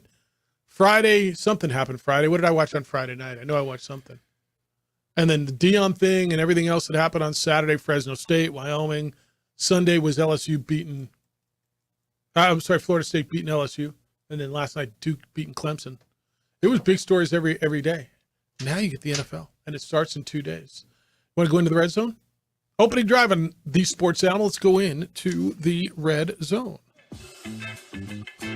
How much you want to make a bet I can throw a football over the mountains? Are you crazy? I'm saying you're a football player. Oh, yeah. I'm going to Tom Brady this game. You're in the red zone with Jeff Symbieta and JJ Buck. Let's go, baby! It's first and goal. All right, over at The Athletic, they've been having a really interesting conversation about teams that are kind of on a similar path. So last week we talked about it a little bit and had a good conversation, so I thought we'd try it again. It's September 5th. The season starts in 2 days. Who would you rather be for the 2023 season? The Cincinnati Bengals or the Buffalo Bills? Such a good question. Such a good question. And my answer is the Bills for 2 reasons. A, their quarterback's healthy. I'm not worried about his calf. And B, everybody is doubting me. All of a sudden, the noise is coming in. And C, while not an easy division, I think their division is a little bit more, let's say, navigatable. Does that make sense? Those are 2 really good divisions. Bengals have the Ravens, the Browns, and the Steelers. And the Bills have to go through Miami, the Jets, and New England. But because my quarterback's healthy, because I'm listening to all the noise from the outside, I'm motivated. It's a really fair question. I'd like to be either one, but I think I'd rather be the Bills. Cincinnati Bengals, the second best quarterback in the NFL. They win on the road. They can win on the road in the playoffs. The offense is stacked. I'll take my chance with the Cincinnati Bengals. Second and goal. All right, this morning on the DA show, KOA's Brandon Cristal said Mike McCarthy is the worst Super Bowl winning coach in history. Then he went on to say that if the Cowboys do not win this year, Jerry Jones might actually give Deion Sanders a call to fill the head coaching spot in Dallas. So, over under 2 years for Deion at CU, and when he does leave, is Dallas the best landing spot for Coach Prime? Man, I think 2 years is a push. I think it's going to be under. I think he'll play 2 years with his son at quarterback, and then the offers will come flying in because people realize the game of college football has changed. I think Deion Sanders is going to land another job in college football. I think he's built for the college game. I think that's where he can be a superstar. Would Jerry Jones be interested in calling Deion Sanders? Maybe. But I think Deion is built for the college game and is going to be a star for a while as a head coach. So I think 2 years is the number. I think Shedeur as a junior right now may not be an NFL prospect or high enough this year, but watching his son Shedeur Sanders, he's gonna be there for the 2 years Shedeur's there, don't you think? Then I think he goes. Where's the best landing? Wherever Deion wants it to be is the best landing spot. How long's Nick Saban got? They're Aflac buddies, aren't they? How long's Nick Saban going to do this? He's 71 years old. I don't know if they're buddies or not, or if they just do Aflac commercials. But does he want to go to Alabama and take that over? Does he want to go to Florida and take over at his rival from when he was in college? Does he want to go to Miami? He goes wherever he wants to go. Cowboys would be interesting. Does he? But he can't transfer portal in the NFL. He doesn't recruit in the National Football League. Deion's saying, I want to make these young men. I want to do the right thing. I want, like, all the things Deion's saying. I don't know that he can do that in the National Football League. So there's a part of me that says, well, yeah, do I think Jerry would go after him? I do. Would he throw a boatload of money at him? 100%. But if Deion wants to do what he says he wants to do, then he can do it anywhere he wants. Assuming look, we're doing this on one game of success. We're doing it on one game of success. But if this continues, I think he's there 2 years with Shedeur and then goes wherever Deion wants to go. Third and goal. All right, the power rankings are in. Currently, The Athletic has the Chiefs, Eagles, Bengals, and Bills in the top 4 spots. While the first 4 are pretty predictable, putting the Jags at 5 really caught my attention. So I ask you guys, is Jacksonville the 5th best team in the NFL? Maybe. It was supposed to catch your attention. I think that's why I did it. You could put Jacksonville, because I think Cowboy fans would say, hell no. I think Niner fan would say, absolutely not. Charger fan would probably go, what are you talking about? Well, they beat you badly in the playoffs. Seattle fan might even say, what are we doing? Maybe is the answer. I have no idea until I watch what happens this weekend, who I think is the 5th best team. It could be the Cowboys. It could be the Niners. It could be the Vikings. It could be the Seahawks. It could be the Jaguars. The answer is maybe. this is one. How do you want to view it? Do you want to view it off of what we've seen with a little predicting forward, or are you just strictly predicting that this team should take that step next season? So if this is predicting, hey, we believe as we go into week 1, this is the 5th best team, and I'm okay with it because they have a guy that's going to be a top 5 quarterback in this league for a long time. They have a bunch of high picks on defense. They're going to start to emerge now that they have an offense. They have a full year of understanding, man, Trevor Lawrence, this guy's going to be good. Calvin Ridley. So I am on board with the Jaguars being the 5th best team in the NFL. 4th and goal. Did I stutter? Beer me. All right, there are a lot of unanswered questions for many of the teams just 2 days away from the season opener. Of all the holdouts and injuries, what player's situation will have the most impact on their team? Kansas City defense tackle Chris Jones. That's the team with the highest expectations, and that's the most important position for them. Because Patrick Mahomes is awesome, and that offense can score a lot of points. But when you have a guy that is in the running for Defensive Player of the Year, when you have a team that doesn't have a lot of high-price players on that side of the football, and you're relying on young guys, and you're relying on a good draft, you need your franchise player there, and that is Chris Jones. He has to come back. Cooper Kupp, you need your franchise player there, and he has got to come back. If Matthew Stafford doesn't have Cooper Kupp, what does he have? He's got a lot of young, unproven receivers. There's one that you put on the list that you didn't read that interests me, and if you're going to put Joe Burrow into this, then Joe Burrow's the easy answer, right? Joe Burrow's calf injury, but we think he's okay, right? We think Joe Burrow's okay. If Joe Burrow's part of this conversation, then Joe Burrow's the answer. Yeah, there are a ton of questions because they keep talking about his contract as well. And, there's some speculation as to how much is that. Does he get done this week? Like any hour now, do you expect a headline to come down that Joe Burrow just redid his contract? I think it's coming sooner than later. It would not surprise me if it was in the next couple of days. I mean, it could happen any time, right? Like Herbert's just came out of nowhere last week, and he reset the market. And Joe Burrow's going to make more money, I do believe, than Herbert. All right, that's your In the Red Zone for today. Tomorrow, we'll be on Football Eve tomorrow, NFL Eve tomorrow. That came so quickly. It's just ridiculous. I got a big auction tonight. Big auction draft tonight. Ooh, who you holding over? So I held on to Sanders. I just needed a running back. Makes sense. But I got Christian Watson for $1, Romeo Doubs for $1, Junior for Chino for $3. It's a good start. Yeah, but everybody else is loaded, man. I made some mistakes, but I got a few in my pocket that guys that I really want, but we'll see.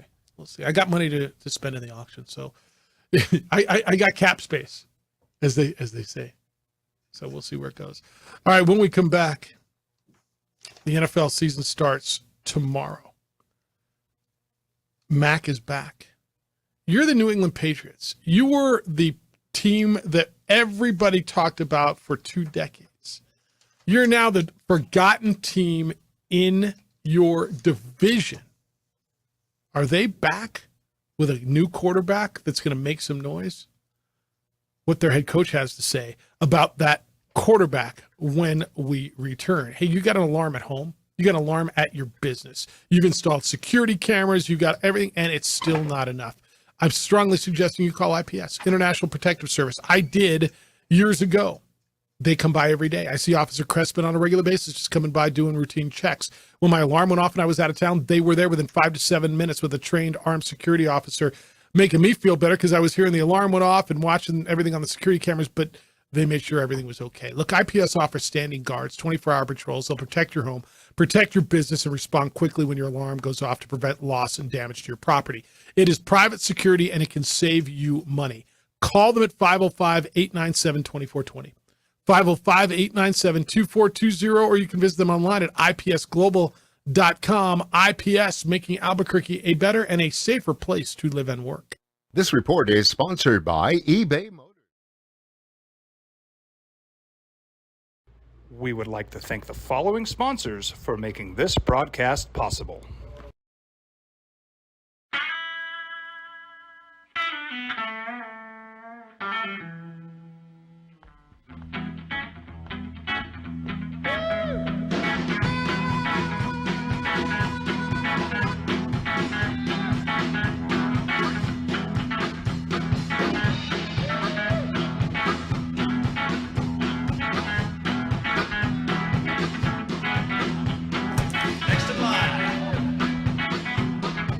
Rudy's is a proud supporter of ProView Networks. Don't sacrifice quality and flavor when you're in a hurry. Golden Pride offers ribs, fried chicken, red and green chili breakfast burritos, and Frontier sweet rolls. 4 great locations, or visit us online at goldenprideabq.com. Golden Pride Barbecue Chicken and Ribs are proud supporters of ProView Sports. International Protective Services is a proud supporter of ProView Sports and New Mexico Youth Athletics. IPS provides residential and commercial security services in the Albuquerque metro area. For more info, please call 505-897-2420 or visit internationalprotectiveservice.com. Well, I'm going to the frontier, walking to the cashier, order up a root beer and a number one. Cover it with green stuff, 1 scoop is not enough. Find a booth is real tough, back by the Duke. Meet my family, meet my friends in the quirkiest restaurant I have ever been.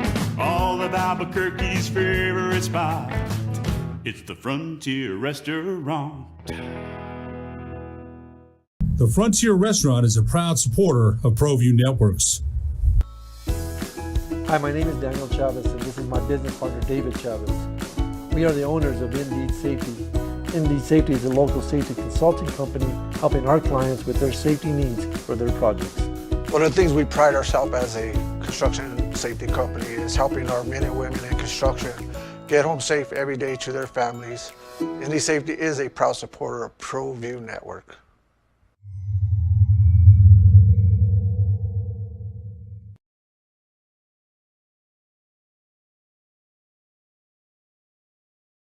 We would like to thank the following sponsors for making this broadcast possible.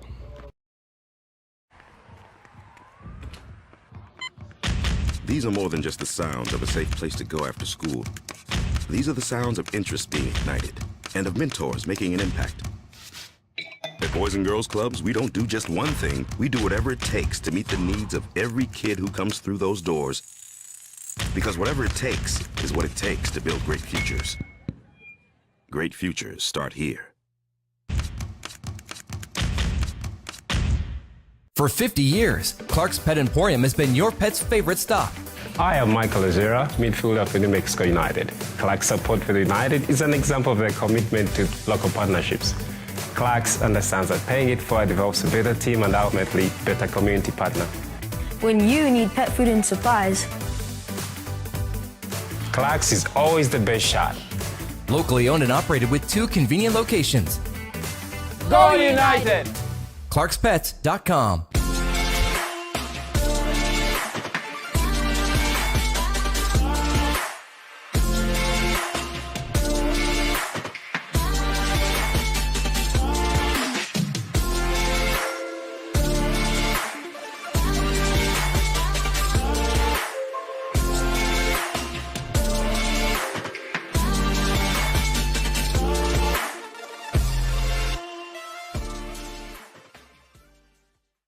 These days, it's important to know people and businesses you can trust. There's a lot of places where you can buy a vehicle, but there's only a few local dealerships where you'll find honest people who have your best interests in mind.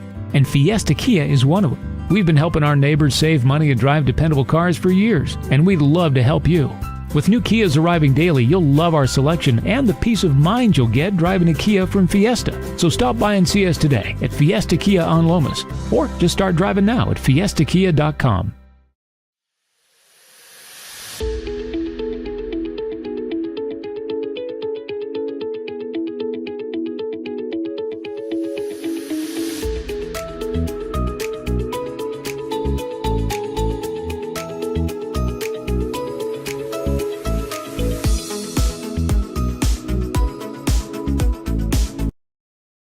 Sports Animal. Remember the New England Patriots? Remember those guys? Remember them at all?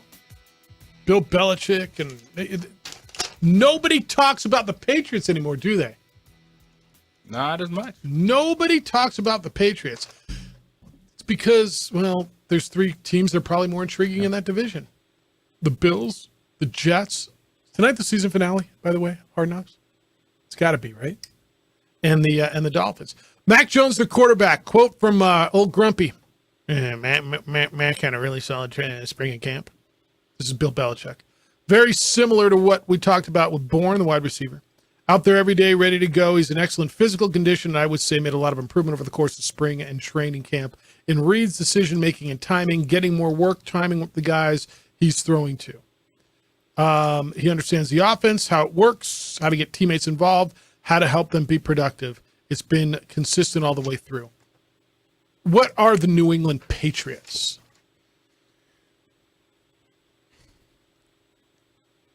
Just outside a wild card team. Okay. So over under 7.5 wins. Take the over. Over under 8.5 wins. Take 9 wins. 9 wins. Okay. All right. Where do you think? What are they? In that they'll be in that last running, the 7th spot, because they're going to pick off someone in that division. Like the one thing they're going to do is have a defensive game plan, and if it's real or not, it feels like there's been a change with Mac Jones, and I still think he can be a good quarterback. Bill O'Brien, an actual offensive coordinator. The one thing is, Juju Smith-Schuster enough at the wide receiver position where they can create some explosive plays because they're going to run the football. Ramondre Stevenson is solid. Short yardage work, Ezekiel Elliott can still be effective. It feels like they have a lower ceiling than most teams. All right. Let's go 505-246-0610. Hoser. What's up, Hoser? Announcers and proponents of the home for NFL football on Sunday, Monday, and Thursday night of the OD and the AM. How are you guys? Good. What's happening? I hope I did that right. I was practicing. That was pretty close. That was pretty close. You got the gist of it, right? That was pretty close. What's going on? Oh, man. What a crazy weekend, man. The Deion Sanders thing really intrigued me because I don't know if you guys listened to some of the post-game stuff. Man, a lot of things he was saying, you can't handle the, being a black head coach, coaching 75% African-American athletes. And I mean, I was like, what's going on there? I think the mission, not just to win football games, it seems to be like a little bigger, for Prime. I think he's trying out to set something. I don't know really what his message is, but that kind of intrigued me. I don't know if you guys caught some of that. No, I think there's a lot of that. The mission is absolutely bigger for Prime. And that's, how often he mentions the HBCU. It's absolutely a bigger mission for Prime. Which I think it's neat because, I mean, when he left that conference to jump up, and, even some of the players, there was a lot of talk about that, about the differences. And, yeah, I mean, I know they were not happy to lose Prime, but, he's still working on their behalf. And so I kind of like that. I'm intrigued, and there was a lot of talk on social media about, man, the 30 for 30 on this or the documentary, whoever makes it is really going to be worth something to watch. So, So I'm excited. I mean, definitely I am always, whatever Colorado game that I can catch on the weekends is definitely going to be must-see TV, right? They're on high noon again on Fox, the 10 o'clock game, noon Eastern time on Fox again this week. So, I mean, when was the last time you cared about a Colorado game and they're Fox's premier slot 2 weeks in a row? Hoser, good to hear you. See you. Yeah, you too. See you. All right. Is that music I hear? All right, so I'll get to the phones if you're there. You're welcome to stay through the break. But we got to take this break. When we come back, I got more in the NFL and what Sean Payton of the Broncos expects from his running backs. 9:15, I'm going to give you some thoughts on the passing of Governor Richardson. I'm not going to get into political. I don't care what you thought of him politically. I worked for him. He was my former boss.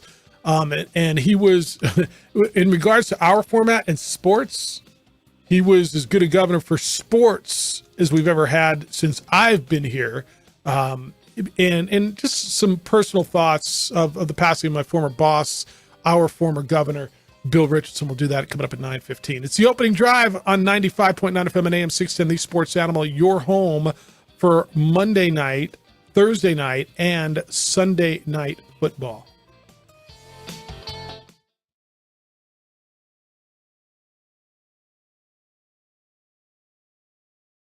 We would like to thank the following sponsors for making this broadcast possible.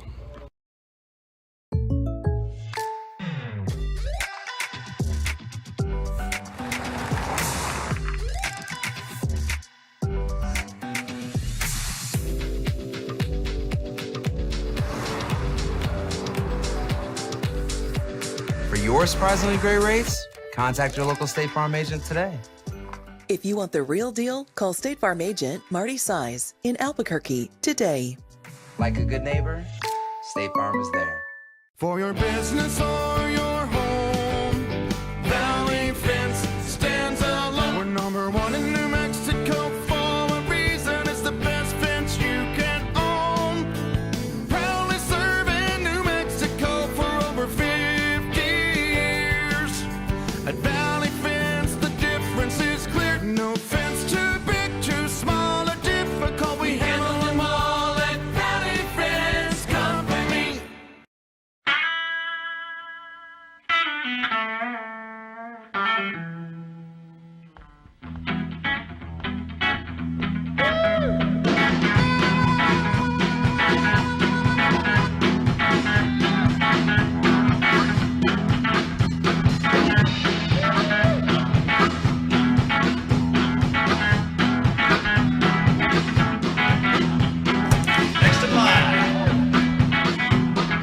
Rudy's is a proud supporter of ProView Networks.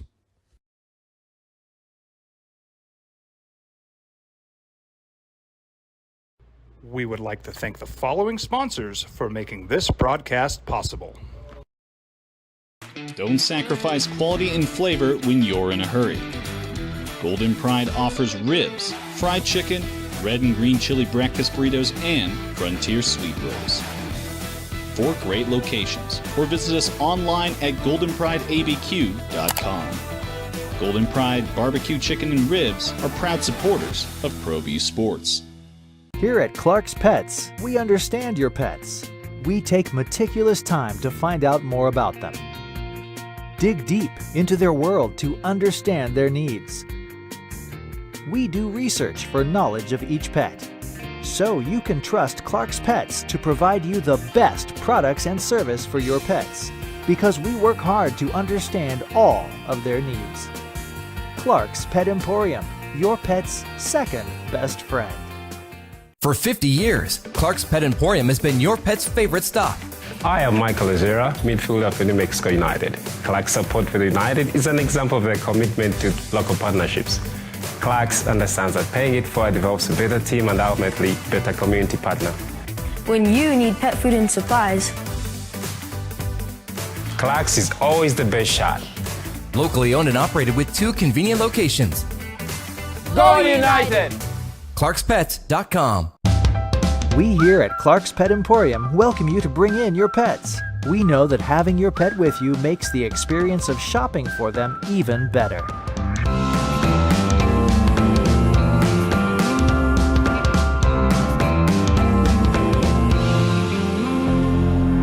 And we welcome you to bring your kids also.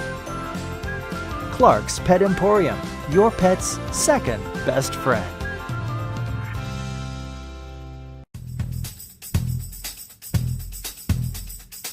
International Protective Services is a proud supporter of ProView Sports and New Mexico Youth Athletics. IPS provides residential and commercial security services in the Albuquerque metro area. For more info, please call 505-897-2420 or visit internationalprotectiveservice.com. These are more than just the sounds of a safe place to go after school. These are the sounds of interest being ignited and of mentors making an impact. At Boys and Girls Clubs, we don't do just one thing. We do whatever it takes to meet the needs of every kid who comes through those doors. Because whatever it takes is what it takes to build great futures. Great futures start here.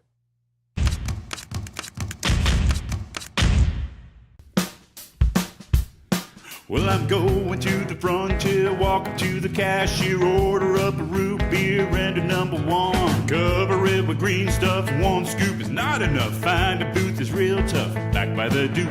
Meet my family, meet my friends in the quirkiest restaurant I have ever been. All of Albuquerque's favorite spot. Sports show in New Mexico for 5 years running. It's the OD in the AM with 3-time New Mexico Sportscaster of the Year, Jeff Symbieta and JJ Bob. What a weekend, huh? Pac-12 is 13-0. Hey, what if they kept that league together? Hear me out for a second. What if, like, USC and UCLA formed a league with, Oregon State, Washington, Stanford. What do you think? Utah? Pac-12 is pretty good, huh? This could be the best year the Pac-12 has in a while, or are they going to beat each other up and not get in the playoff? Prediction. I think it's a 4-team playoff. Going to be a great year for the Pac-12, but that could mean 2 losses for even their best team. Okay. So if you sit here right now, Clemson feels like they're out. They still have to play Florida State, would have to get through a championship game, and they just got walloped 28-7 by Duke. Dabo going to blame this one on? It was the weirdest game he's ever seen. Most bizarre game he ever saw. Did his team turn the ball over all night? All right. You got Alabama, Georgia, Michigan, Ohio State, USC. People love. USC's not. SC's getting beat somewhere, aren't they? Because somebody's going to have an offense. And with all those quarterbacks in that league, SC's getting beat, aren't they? Yes. Okay. Who do you like this weekend, San Diego State or UCLA? Come on. It's UCLA? Right. What do you think the spread is in that game? San Diego State, I believe, is home for UCLA. Yep. Aztecs get them at home. What do you think the spread is? UCLA just beat Coastal Carolina. That was actually a pretty nice game. UCLA 4.5? UCLA is a 13.5 point favorite. 13.5? Man, I do not have the pulse of this early season schedule. Nor do I. Bruin James, 13.5 is a thick number, my friend. How you living? I'm living good. Yeah, I agree with that because we have our pass rush is pretty good. And if they play the 5-star, he looked pretty good. He's been there since January. So I'm sure he's got the pulse of the offense down. The only thing he needs to do is just get some time in the pocket and feel the pass rush and all that. But yeah, that's a good 13.5. And I seen San Diego State at the beginning of the year. They didn't, I thought they were going to be more impressive than they were. They weren't, but yeah, I like the Bruins fan. Like, surprisingly, the Pac-12 it's I thought it was going to be worse but it's pretty good. So far, they're great. Yeah, I watched the games, and you're right. USC is going to lose probably to Washington or somebody because they got that Oklahoma style defense, and they look like they're going to lose to somebody. But again, the Pac-12 they look pretty damn good. So yeah, really good. And you know what? New Mexico, you guys played a damn good game. You need to get different wide receivers. They cut out those wide receivers are terrible. They had alligator arms. So New Mexico, you played a good game. You had them. Have a good day, guys. Later. He 100% has no idea what he's talking about with the New Mexico comment. He's just like, I called the New Mexico radio station. No, go ahead. I mean, because what do you think of the Lobo receivers? They redid that whole position group. Like, Hickson is good. Like, he's going to make contested catches. DJ Washington, as Danny Gonzalez, when he joined us there, the Lobo head football coach, talked about back shoulder throws, high pointing the football. Hopefully can make some of the plays. So they did redo that whole position group in the offseason. All right, I want to go through the Mountain West. What you thought of the Mountain West? Because there were some really nice results. Boise State wasn't one of them. Did you watch Washington dismantle Boise State? Now, Washington might be really, really good. And their quarterback, Michael Penix, I mean, I was listening to someone. Who was I talking to? It was not talking to. I was listening to Dan Orlovsky. and I think Orlovsky's pretty good on ESPN. I think he knows quarterback play pretty well. And he said the quarterback class this year coming out after week 1. I mean, guys like everybody knew about Caleb Williams and the guy at Carolina, North Carolina, Drake May. When you watch Shedeur Sanders, Michael Penix, this young man out of Duke last night whose mom sends him a text every day to tell him how he sucks so his head doesn't get too big. Just look around the country. After week 1, there was quarterback play. Michael Penix went for 450 yards and 5 touchdowns against Boise State. I don't know if that says more about Boise State or about Washington, but boy, was Washington nice. I think it says more about Washington, but you don't see that happen to Boise State. I was shocked at how bad Washington beat them.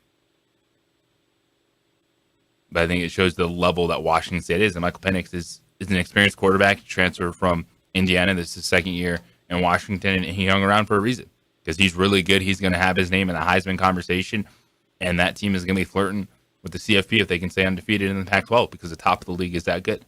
So you have 4 Pac-12 teams against the Mountain West. Pac-12 went 4-0. That's good to see that Boise State was blaming it on the cleats. Why didn't they change their cleats? What did they say? There's a quote from BJ Rains, one of the prominent writers, Bronco News Nation up there. Yeah. From someone on the staff that said, quote, as you watch the film, it was very evident and clear. There was a lot of slipping going on that field. Why didn't they change their cleats? Did Washington slip that much? It's never Boise State's fault. It never is. Did Washington play on a different field, or did they just know that they had to wear different cleats? They lost 56-19. Washington could have been playing in flip-flops, and that wouldn't have changed what happened. SC beat Nevada 66-14. Caleb Williams, 319 yards, 5 touchdowns for the Trojans. Oregon State beat San Jose State 42-17. DJ Uiagalelei, 3 touchdown passes for the Beavs. And Washington State went into Fort Collins and pumped the Rams, beat Colorado State 50-24. Not a week for the Mountain West if you want Washington State and Oregon State to join your conference. Well, I mean, look, but right now they're recruiting it at a different level, right? They should be better. Now, Fresno State going to Purdue and beating Purdue. Beating a good Big Ten team, 39-35 on the road. In Mikey Keene's debut as quarterback for the Bulldogs, he threw for 366 and 4. So I watched a lot of that game. I thought Fresno State looked nice. I thought offensively, and our guy that we talked to at Media Day, both our conversations made big plays. Well, Eric Brooks was terrific. 9 catches, 170 yards, and 2 touchdowns. And then the linebacker, LaVelle Bailey, had the last deflection. He had 2 pass deflections and was second on the team in tackles. Yeah. I thought that was big. Wyoming beating Tech at home. I get it was at home and in double overtime. The way they came, they were down 17 bagel and getting run out of their own place. There was sleeper buzz for Texas Tech being a Big 12 champ. And maybe like being a team that if you're looking for a dark horse, people were talking about Texas Tech. And Wyoming won that game. That was huge. Oh, it was huge. What a performance, especially with their quarterback, Andrew Peasley, being banged up, and he's kind of in and out late in that contest. And freaking Laramie, man. There's something going on there. All right, 2 losses, and I want your thoughts on how these teams looked in losses. Hawaii's lost twice by a touchdown. And I guess this was 13 points. They lose 37-24 at home to Stanford. And then Iowa beat Utah State 24-14. And I know Iowa doesn't score a lot of points. They got 14 points early in the first quarter. Utah State held them to 10 points in the last 3 quarters. There wasn't a whole lot of offense in this game, and Iowa has never been an offensive juggernaut. But I thought the Utah State defense caught my attention. They held Iowa to 88 yards rushing. Iowa runs the ball down everybody's neck. And for Utah State to go in there, and just as an opponent later in the season, later on the schedule, I thought after they settled down, Blake's team, Cooper Lagasse he was all right. He threw the ball 48 times. Holy smokes. They were fine offensively once they settled in. But I thought defensively what they did to Iowa, to me, was impressive. Only gave up a touchdown in the second half. Like Utah State, that's a really good performance, especially an Iowa team that's trying to change their identity a little bit. Cade McNamara, the transfer quarterback from Michigan, they were trying to throw the ball a lot more early. And so you wonder if that was more game script of what they were trying to do, be more of a passing team. But then Utah State stepping up in that second half and not letting them run the football. That was a good performance. Yeah, I thought it was something. All right, when we come back, passing of Governor Richardson. And look, I'm not going to get into politics, and I think every politician's got something you can look back on and said, oh, really, they did this? But if there was ever a governor who was good for sports, this was one who really promoted it and got it. I worked for Governor Richardson. He was my boss when I was on New Mexico Sports Authority. Some thoughts on the passing of Governor Richardson, what he did for our state. I'm certainly willing to take your thoughts at 505-246-0610. But we lost a really, really, really, really big figure in our state this weekend. And I've got some firsthand personal thoughts on what that means. Next on the opening drive. On 95.9 FM and AM 610, the Sports Animal, your home for Monday night, Thursday night, and Sunday night football. Telling it like it is. Rookie quarterbacks. Frontier Restaurant. The Frontier Restaurant is a proud supporter of ProView Networks. We would like to thank the following sponsors for making this broadcast possible.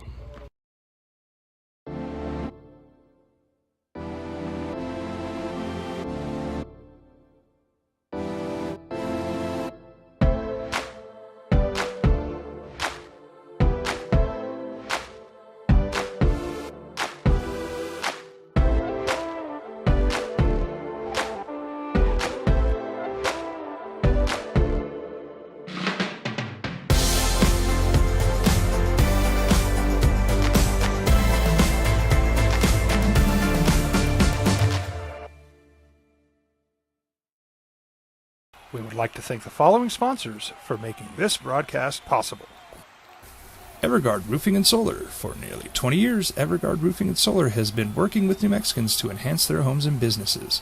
For all your roofing and solar needs in New Mexico, call 505-821-9543. International Protective Services is a proud supporter of ProView Sports and New Mexico Youth Athletics. IPS provides residential and commercial security services in the Albuquerque metro area. For more info, please call 505-897-2420 or visit internationalprotectiveservice.com.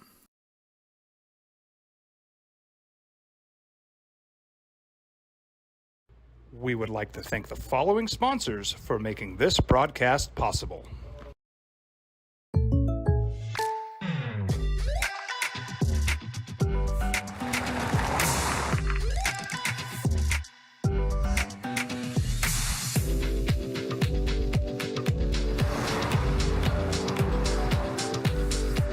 For your surprisingly great rates, contact your local State Farm agent today. If you want the real deal, call State Farm agent Marty Size in Albuquerque today. Like a good neighbor, State Farm is there. Don't sacrifice quality and flavor when you're in a hurry. Golden Pride offers ribs, fried chicken, red and green chili breakfast burritos, and Frontier sweet rolls. 4 great locations, or visit us online at goldenprideabq.com.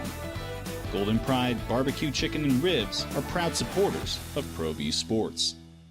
We would like to thank the following sponsors for making this broadcast possible. Everguard Roofing and Solar. For nearly 20 years, Everguard Roofing and Solar has been working with New Mexicans to enhance their homes and businesses. For all your roofing and solar needs in New Mexico, call 505-821-9543.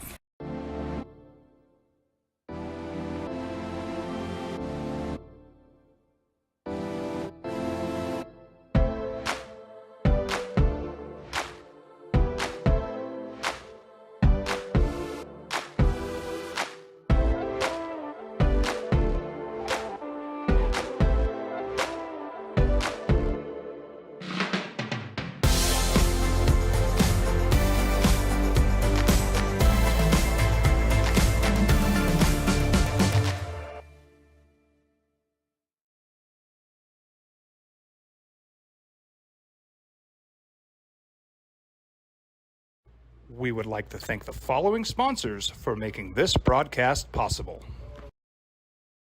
Hi, my name is Daniel Chavez, and this is my business partner, David Chavez.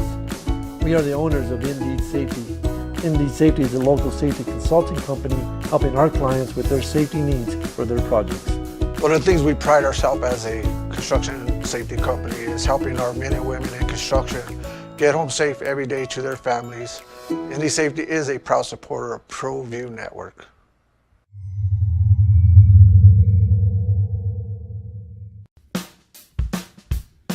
Well, I'm going to the frontier, walking to the cashier, order up a root beer and a number one, cover it with green stuff. What a weekend, huh? Woke up, Jimmy Buffett died. Lead singer of Smash Mouth passed away. Crazy weekend. And the passing of Bill Richardson. And I've got some thoughts on this, and I'm not getting into politics with you guys today. I'm not. The past, I know we're so divided sometimes. You're red or you're blue, and the guy on the other aisle or the lady on the other aisle can't be any good. Sometimes there's good that was done by somebody on the other side of the aisle. So I'm not going to get into politics, or I'm looking at this as a from our format, from a sports radio format. And I worked for Governor Richardson for a year, from basically the middle of 05 to the middle of 06. And Governor Richardson came after me. JJ, do you remember a press conference when we were at 1310 The Ticket? And there's a press conference at Isotopes Park to announce that they were hosting the All-Star Game the next year, or 2 years after. Do you remember that way back in 05? Don't. And Governor was there, and he came up to me and he says, "Have we called you yet? I'm trying to get a hold of you." And I'd heard that he was. And he hired me onto the New Mexico Sports Authority with Dennis Latta. And Governor, when he hired me, said, "I'm sick of hearing why things can't get done. I want you to go in there and bleep and get something done." And Governor wanted a lot of things in sports. And New Mexico Bowl was created certainly under Governor Richardson's office. And something I'm obviously proud of. I've been the executive director of that game going on 18 years. He was proud of it. But we were charged with a lot of things, JJ. The governor understood how important sports was. He thought, and Rick Wright wrote a really nice piece, I thought, this weekend in the Journal on Governor Richardson. But the governor believed that sports was the most visible way for people to come take a look at what you're doing. And so he promoted, he was big into fights. He loved boxing. He loved combat sports. He loved baseball. And he did want to bring an NFL team here, and he realized that wasn't going to happen. And he did charge us to go try to get an NFL exhibition game. Remember back in the day, like teams would play exhibition games in other places, those preseason games. And Dennis and I did go to Denver, and we did meet with the vice president of the Broncos, and we did have conversations about bringing a Broncos preseason game here, but it didn't work because season tickets were being sold in groups in 10. You were getting 2 preseason games. It was just part of what they were selling into their ticket packages, into their sponsorship. It was big money, and it just made no sense. Financially, there was no way to make it work. We worked on trying to bring an LPGA tournament to Sandia back in the day. We got it all the way almost to the finish line. It was really just about a title sponsor. And then we started the bowl game. And I remember the conversation I had with the governor on when I told him I was going to leave his employ. And I got about 20 minutes, and this was in May of 2006. So this is right before he announced he was running for president. And we had a lot of conversations about how the media was treating him and about the media and the politics and the Clintons. And I thank the governor for taking a shot on me. I didn't know what I was going to do with my life, JJ. I was an out-of-work TV sports guy. I didn't know what I was going to do. Did I want to get back into TV?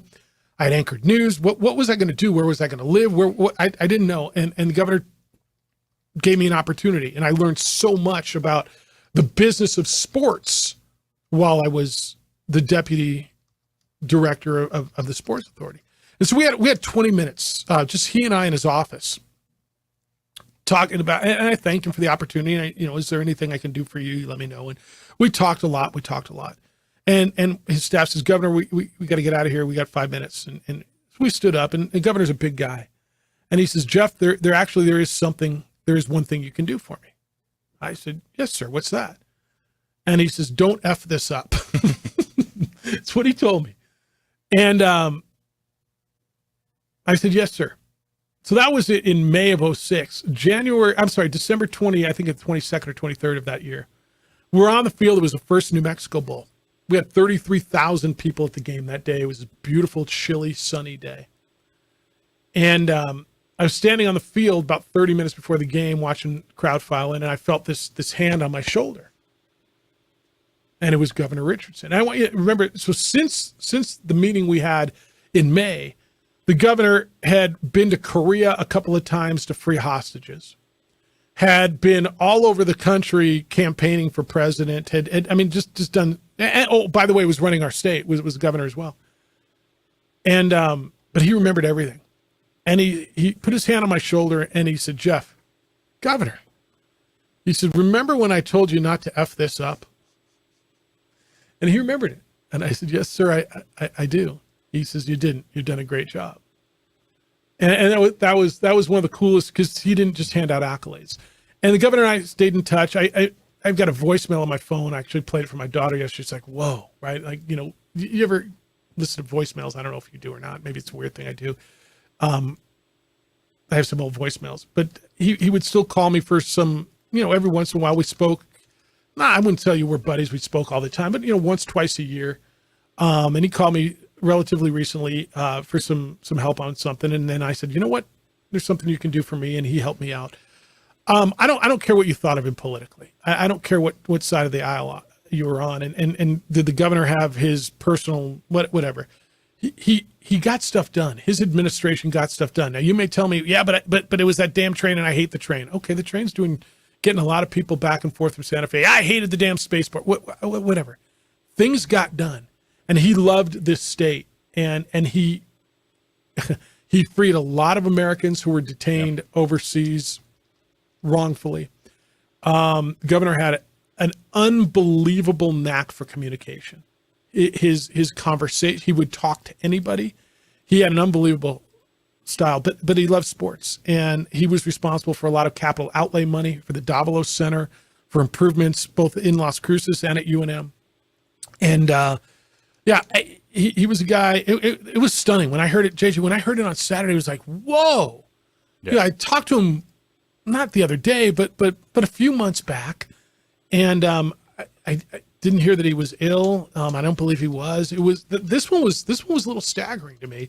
And again, it was personal to me because he did take a shot on me, right? He did offer me a lifeline. He gave me a job and said, go show me why things can get done. And it led to my career, my 17 plus years as executive director of a bowl and the career that took off on that side of it. And he'll be missed. And again, I'm not going to get into what you think of him politically, but he loved this state and stuff got done. And I think Governor Richardson will be missed greatly.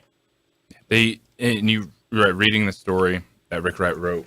There's a lot of things I didn't know in there about what he had done. Of course, I knew his political career and really what his focus has been. I knew the connection that you had with him in the bowl game, but he's such a proponent for sports because when you look at quality of life, and just because something needs to be fixed somewhere doesn't mean you can't ignore do more everything than else. one thing. And I think that's a challenge that the city faces all the time, where when you try to look at projects moving forward, whether it is a stadium or splash pads, aquatic centers, like you're trying to do these things, and then people just start screaming about like safety. And it's like, yes, we have to do all of these things to move forward.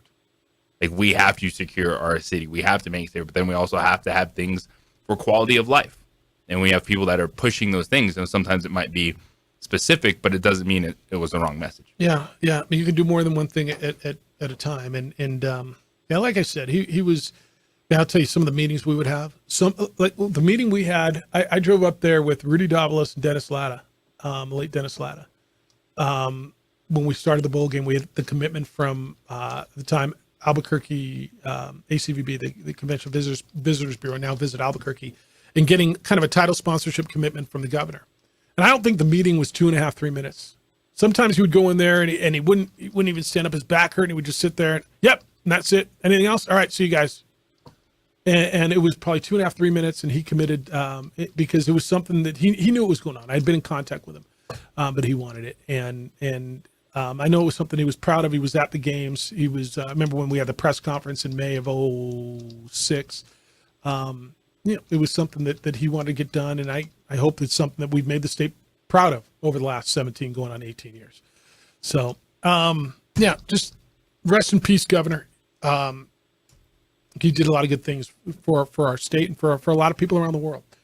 Rudy, good morning. You're on the Sports Animal. Hello, Rudy. Good morning. Here's a strange connection, but one of my friends in law school, Pete Silverman, and Bill Richardson were friends because they met when they had that Hubert H. Humphrey years ago leadership. And what the Democratic Party did is they targeted states that were going to add congressional districts. And I met Bill when he moved to New Mexico to establish residency and to run for the third congressional district. So I've known Bill for years, and it is a loss to the state of New Mexico because of, from a sports standpoint, there wasn't a better governor. Tony and I did some things, but I think Bill really set the stage for making New Mexico a player. And what is it? The only live sporting event that is broadcast annually from the state of New Mexico annually is the New Mexico Bowl. So that's something that, of course, I'm really proud to be on the board, and it's something that's lasted a lot longer than some people thought it would. So, I watched the game Saturday, and I know this sounds stupid, but it wasn't that bad. The score was bad, 52-10, and you get blown out when you don't cover those deep balls, but I didn't see us getting shoved around, pushed around, and abused. And really, I don't know, Texas A&M in past years with that team probably would have scored 80. Yeah, I thought here's one thing, and we didn't talk about this with Danny a lot, Rudy. I thought the offensive line was better than I thought it was going to be. Your quarterback didn't get beat up. You had some holes to run through. Like were they better up front? Yeah, they should be better. But the offensive line I thought held up pretty well, and it seems like you came out unscathed. Yeah, and we picked our poison on defense, and we got burned. And those things can be shored up. I doubt you're going to see those type of receivers the rest of the season. Yeah, we're going to hit some good ones, but Texas A&M is loaded. I got kind of tired of them saying every single recruit was 4 and 5 stars. Yeah, but every single recruit for Texas A&M is 4 and 5 stars. Yeah. So what I want to see is what we do to Tennessee Tech, and then get ready for the big one, because that's going to. There's games that define your season. New Mexico State, September 16th is that game. It's a big one. It is a really big one. All right, man. Thanks. See you. Appreciate the time. Thank you. Right. Yeah, if you want to get in on Governor Richardson, you can, as far as what he did for sports. You'd see him at fights. You'd see him at games. You'd see him at a Lobo game. You saw him in Times Square. I mean, right, his picture was up. But it was, that's just for me personally, what he did for me professionally, and some thoughts and where he came from and why it was important to him. And he really believed that by being a player in sports, and I think we've seen it all over the world, right? It matters. I mean, it's what people care about. All right, 505-246-0610. That's area code 505-246-0610. If you want to get in, you can. When we come back, last night, Clemson gets blown out. Why their coach called it the weirdest game he's ever been a part of. Dabo Swinney said that. Why? When we come back, it's back to school time. It's already back to school time. Things are hectic. Kids are in sports. You're running around. Calm it down. Get your vehicle taken care of. Call On the Spot Automotive Detailing. Have them detail your vehicle. What does that mean to you? They come to you where it's convenient, when it's convenient. That means at your home, at your office. You don't go to them. And they detail your vehicle inside, outside, around the rims, under the hood, under the seats, under everything. Like, remember when it was brand new? That's what this feels like moving forward. Get a hold of them and have them protect what is one of your biggest investments. It'll be fun to be in your car. You're going to be in it anyway. You might as well like it, enjoy it, and take a look and say, wow, this is pretty cool. On the Spot Automotive Detailing.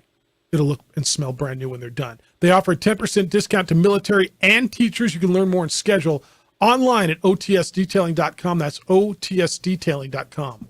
Telling it like it is. We would like to thank the following sponsors for making this broadcast possible.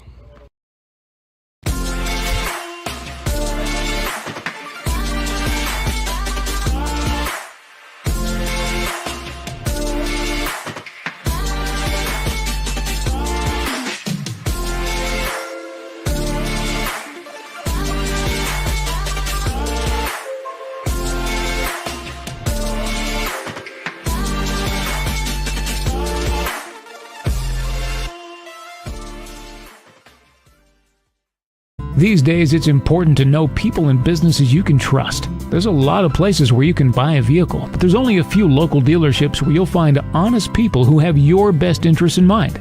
And Fiesta Kia is one of them. We've been helping our neighbors save money and drive dependable cars for years, and we'd love to help you. With new Kias arriving daily, you'll love our selection and the peace of mind you'll get driving a Kia from Fiesta. So stop by and see us today at Fiesta Kia on Lomas, or just start driving now at fiestakia.com. Here at Clark's Pets, we understand your pets. We take meticulous time to find out more about them. Dig deep into their world to understand their needs. We do research for knowledge of each pet, so you can trust Clark's Pets to provide you the best products and service for your pets, because we work hard to understand all of their needs. Clark's Pet Emporium, your pet's second best friend. For 50 years, Clark's Pet Emporium has been your pet's favorite stop. I am Michael Azera, midfielder for New Mexico United. Clark's support for the United is an example of their commitment to local partnerships. Clark's understands that paying it forward develops a better team and ultimately better community partner. When you need pet food and supplies, Clark's is always the best shot. Locally owned and operated with 2 convenient locations. Go United! ClarksPets.com. We here at Clark's Pet Emporium welcome you to bring in your pets. We know that having your pet with you makes the experience of shopping for them even better.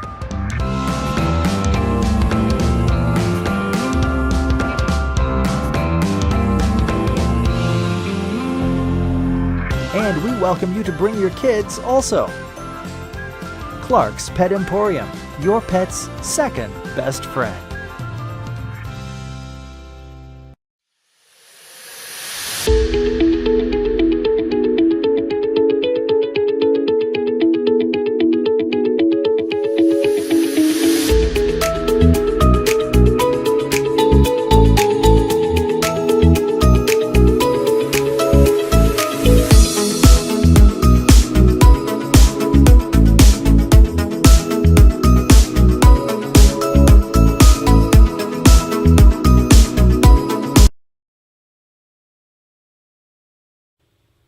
'89. Wow. That's 34 years ago. Quote from Dabo Swinney, the weirdest game I've ever been a part of. I've been beat. I had my butt kicked, but that's the strangest game I've ever been a part of. Well, why? It was almost indescribable what I just saw. It's incredibly frustrating. When you had so much opportunity, it's routine stuff, the basics, the fundamentals, basic stuff. They had a lot of turnovers inside the 10. It was a weird game, dude. Did you walk away feeling Clemson was better than Duke? Because I didn't.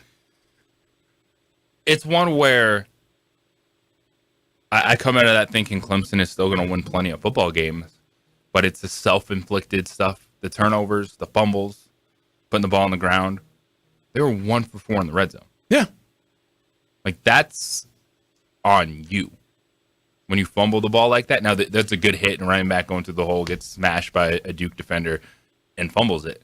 But when you're 1 for 4 in the red zone, I'm going to be looking at that offense and going, what were you not able to do? And that was the case. Turnovers. So they outgained Duke. They got 422 yards of offense and 7 points. Why don't you think this through? They had 422 yards of offense and 7 points because they turned the damn ball over all night. It was one of the weirdest games ever. Like, if you look at it from a Clemson side, Do you feel like you got dominated 28-7? I mean, you don't, do you? You're losing your mind if you're Clemson. Yes, that's what I'm saying. Started the season. When it comes to college football, and if you're one of those that's in the weeds on the weekend and you kind of got a pulse of everything that's going on, has Dabo Swinney become kind of the guy everyone wants to see lose? Well, I mean, him and Saban and all the guys that win all the time, right? No, I think it's more, because Dabo was the whole we don't do NIL here, Jimbo, transfer portal, all this stuff, and our program is built on a different name, image, and likeness. And I don't know. Do people like Jimbo? He might be. Yeah, no, he might be. He might be. All right, I got this from the NFL. And this is Jerry Jones today. All right, Cowboy fan, listen to me. Cowboy fan, listen up. So you know that you've got a new quarterback in there, a third string guy. You know that since training camp started, the Cowboys have signed Trayvon Diggs, Malik Hooker, Terrence Steele, and Zach Martin to reworked extensions, right?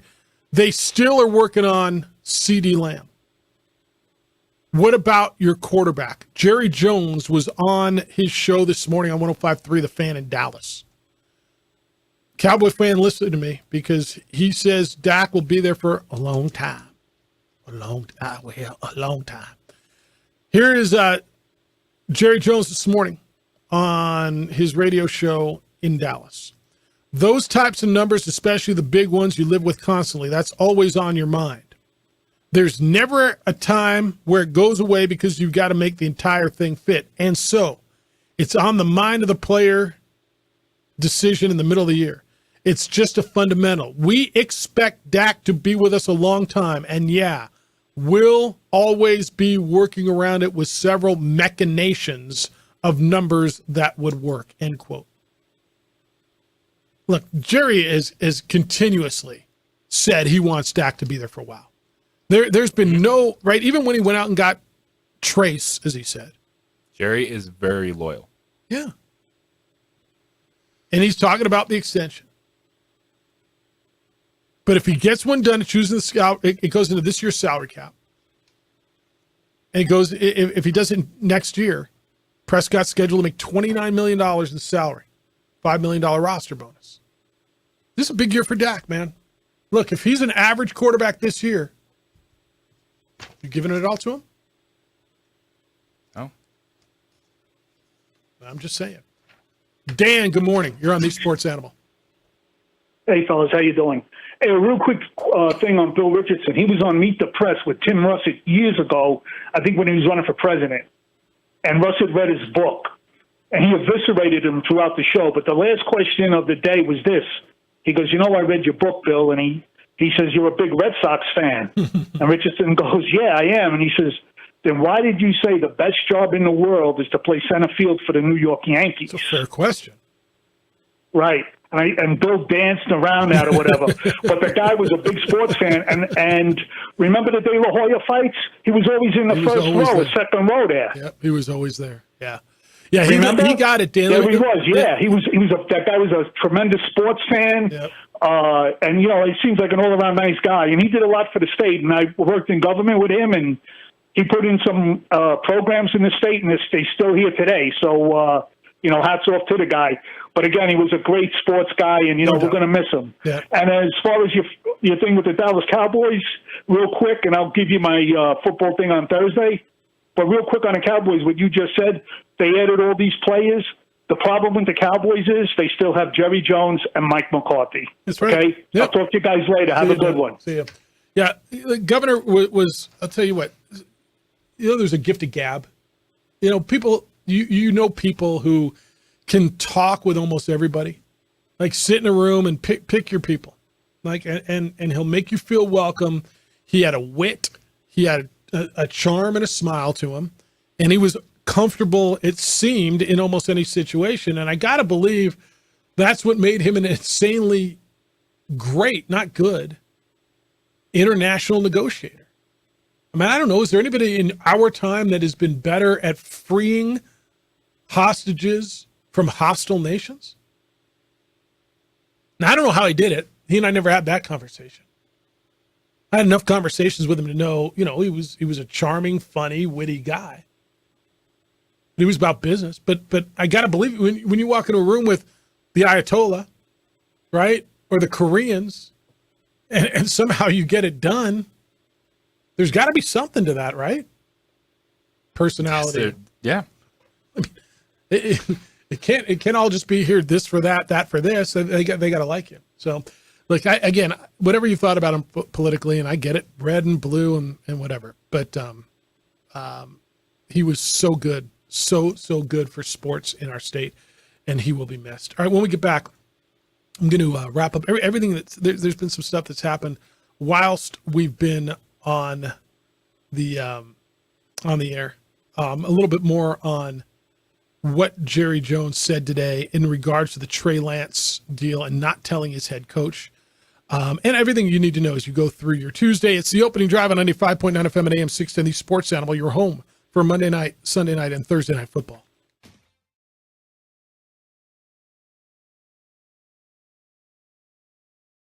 We would like to thank the following sponsors for making this broadcast possible. Don't sacrifice quality and flavor when you're in a hurry. Golden Pride offers ribs, fried chicken, red and green chili breakfast burritos, and Frontier sweet rolls. 4 great locations, or visit us online at goldenprideabq.com. Golden Pride Barbecue Chicken and Ribs are proud supporters of ProView Sports. Here at Clark's Pets, we understand your pets. We take meticulous time to find out more about them.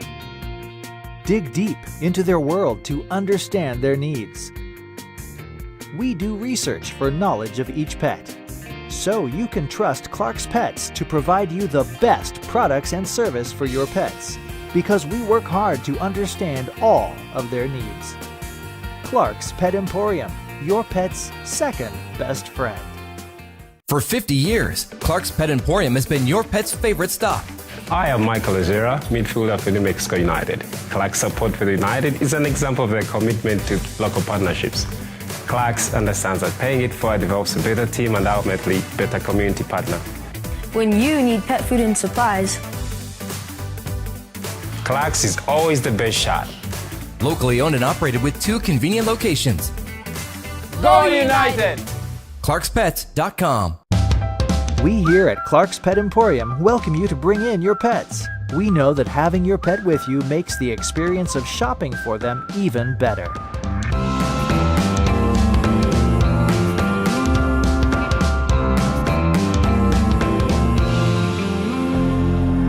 And we welcome you to bring your kids also. Clark's Pet Emporium, your pet's second best friend.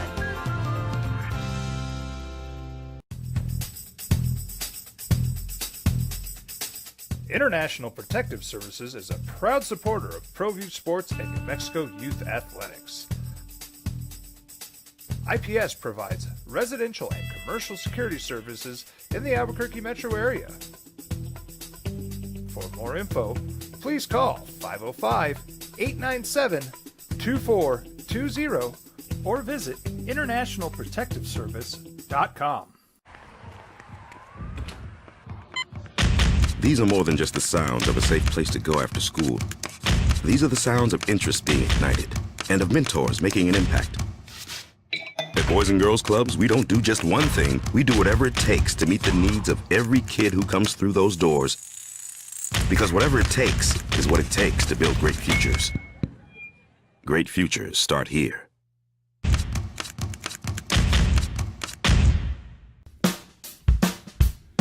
Well, I'm going to the frontier, walking to the cashier, order up a root beer and a number 1. Cover it with green stuff, 1 scoop is not enough. Find a booth is real tough, back by the Duke. Meet my family, meet my friends in the quirkiest restaurant I have ever been. All of Albuquerque's favorite spot, it's the Frontier Restaurant. The Frontier Restaurant is a proud supporter of ProView Networks. For your business or your home, Valley Fence stands alone. We're number 1 in New Mexico for a reason. It's the best fence you can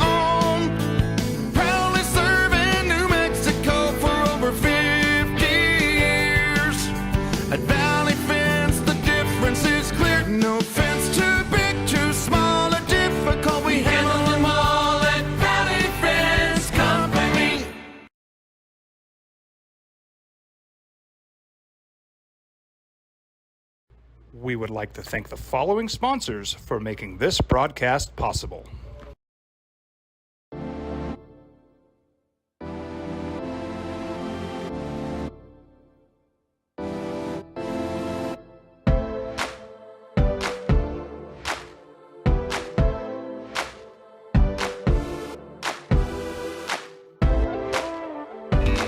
I can make that trade in 5 minutes. That's what Jerry said. Jerry was on the radio this morning. Jerry Jones, Cowboys owner. No, we didn't tell anybody until we did it, period. Said that last week. There was nobody knew about it. We told Mike after we'd done it. But my point is, we just want to get it done. We didn't waste any time. My point is, we didn't want them to hang up. He doubled down today on those comments, basically saying that he, Jerry Jones, has the authority to formulate and approve trades without anyone's approval. He's the owner. He's the GM. As I've been told before, I'm the boss, right? Quote, I didn't have to send it around. I can make that trade in 5 minutes, end quote. That's what Jerry said this morning on 105.3 The Fan in Dallas. Now, evidently, McCarthy approved of the decision to acquire Lance. Jerry said that McCarthy liked him as a quarterback. McCarthy confirmed Jones' story on Monday. Quote, this was what Mike McCarthy said yesterday. I was involved in the evaluation, but the actual business component of it, I'm not involved. Those decisions come down to Jerry and Stephen, end quote. Does that tell you about the relationship between owner and coach? Does that make you, I mean, I think everybody feels that McCarthy is just skating right now. When you look at what Jason Garrett got, like, I'm not that worried about Mike McCarthy for the next couple of years. The one that is interesting is Dak Prescott when it comes to paying him. And I know Jerry is saying the right things right now. We want to invest in him. We understand. But if you're not advancing in the postseason, how do you give him another contract? Another large deal? I'm not sure I know. Let me give you one other nugget out of the NFL before we move. Joe Burrow had a encouraging day ahead of the opener. This is Bengals coach Zach Taylor. After yesterday's practice, this just came down. I thought it was a really good day for him. It was encouraging to see, so we'll just take it one day at a time, end quote. Feel better about Joe Burrow after hearing a coach that says nothing, say nothing? I'm not worried about Joe Burrow. Okay. All right, here's what you need to know as you go through your day. Duke beat Clemson last night, 28-7, took them to the woodshed. Clemson national title aspirations got pumped in game one. Cooper Kupp is in Minnesota because they don't have doctors in LA getting his hamstring looked at. Be concerned if you are a fan of the LA Rams. Let's go to the phones. Marty, good morning. You're on the Sports Animal. Hi, Marty. Hey, guys, couple things. Lobo football. I didn't think the Lobos did that. I know it's 52-10. Yep. I saw something positive that I hadn't seen in a long time, and that was great quarterback play. Now, the interception, the guy's trying to make a play. But you know what? I mean, he ran. Hopkins, he did what he had to do. I felt his receivers had a few plays they wish they'd get back. You got a young secondary, and I knew that was going to be the thing, and then what a tough way, though. You think about it. Opener, a lot of new players, on the road, 100,000 plus. Come on. Really. I mean, I think any other Mountain West team would have struggled in that scenario. And I thought, I saw some encouraging things watching Lobo football now for 20-some plus years. I thought I saw some things that I hadn't seen in a while. I thought the offensive line was very admirable. Couldn't run the football. I thought Danny got a little stubborn with the run there. I felt that there were some opportunities to throw the football, but I think for the Mountain West, at the level of the Mountain West, I think the Lobos are going to have a better year. I saw some promising things, and I think it's a work in progress, but I think the leap from last year to this year and the beginning of the year, I just saw night and day. So I think most ignorant Lobo fans are going to call in and say, oh, can't hang with the big boys. Okay. I don't think that was ever the expectation. So the expectation is to compete in the Mountain West, and whether or not the remaining two Pac-12 teams were seeing that as an audition to say, well, we want to pick our teams to come over here and still keep the Pac-12. I don't know. All that, it's hard to say, but I thought it was pretty good. And as far as Jerry, all businesses do succession planning. How many times does your boss tell you we're going to go with this? He's going to do what he's going to do, and he's hedging his bet that maybe Dak doesn't. Maybe they don't have Dak in 2 years. So you got to have a plan B. And I guess what the interesting question would be for this season: does Trey Lance play? That's going to be an interesting question there. I think the Cowboys are going to be a really good team. The question mark will be, it's all on Dak. I think it's all on Dak. I know McCarthy, but I think a lot of it's on Dak. That's good. All right, Marty, good to hear you. Thanks. On the Lobos, it's weird. It's the third caller that we got. I haven't even checked this in a while. I probably need to look at the other correspondence. But like this one says, Coach Gonzalez is a damn good coach. His Lobos are destined for success this year. No worries. 52-10 was the score.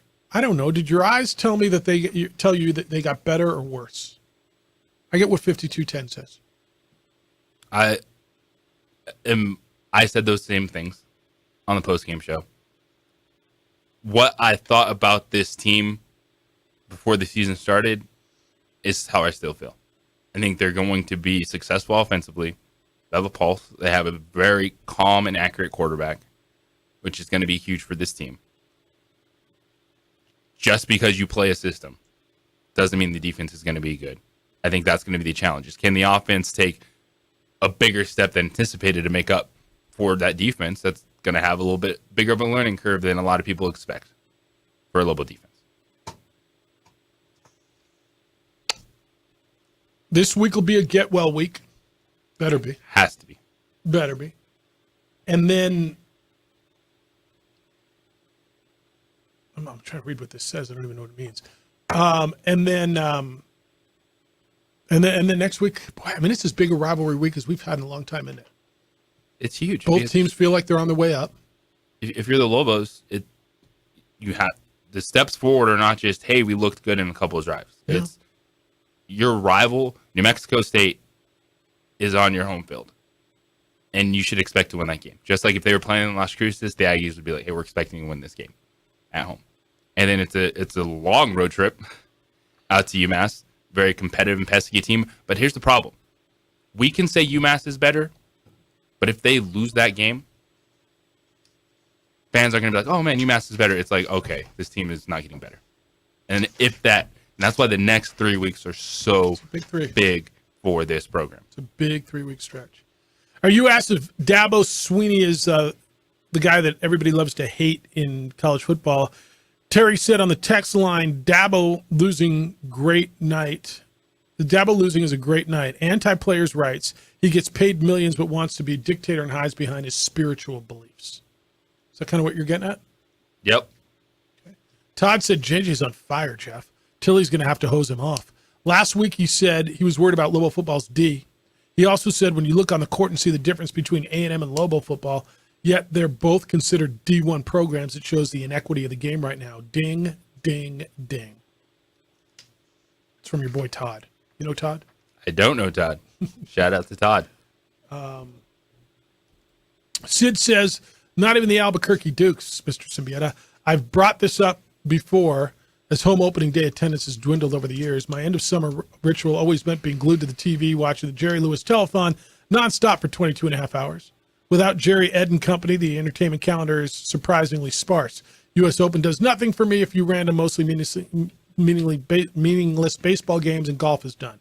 Not even the Dukes were in action. The boys of summer didn't play the unofficial last day of summer. Because of that, I sure wished Lobo football would have moved their University Stadium opener to Monday. They'd have been playing on a short rest, 2 days, by the way. But on the back end, they get extra time to rest and prepare for the Aggie game. And they avoid competing against a ton of more intriguing games on TV. For those that didn't watch Duke versus Clemson Monday night, why didn't they give people an alternative and boost sagging attendance in the process? So, Sid, you're saying they should have played on 2 days rest? Is that kind of what you're saying? Is that what I'm reading right there? All right, play on 2 days rest. Go play at Texas A&M and 2 days later. Okay. Thank you to Jerry Kill. He was with us today, New Mexico State's football coach. Thank you to Danny Gonzalez, UNM's football coach, both with us today. Jim Rome Show is next. The Herd with Colin Cowards after that. 2 Men On comes your way at 4 o'clock. Isotopes are back home today. Josh will have the... It's Tuesday, right? It's Tuesday. All right, I just want to make sure it's Tuesday. And Josh will have the game for you. You want to do it again tomorrow? You back? You in? Good work, DC. Adrian looks great on TV. Big day for you. Huge day. Enjoy it. Be good to each other. Please be kind, loving, caring, and sharing. We'll smell you tomorrow.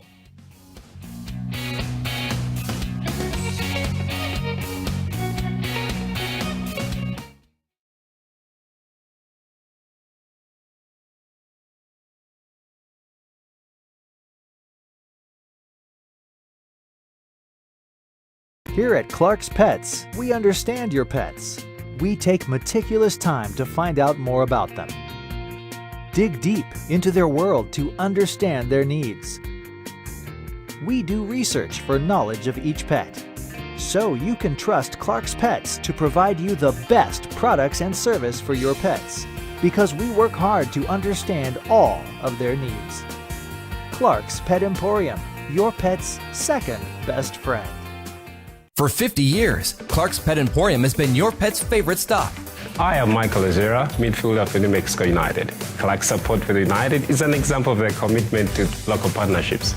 Clark's understands that paying it forward develops a better team and ultimately better community partner. When you need pet food and supplies, Clark's is always the best shot. Locally owned and operated with 2 convenient locations. Go United! ClarksPets.com. We here at Clark's Pet Emporium welcome you to bring in your pets. We know that having your pet with you makes the experience of shopping for them even better.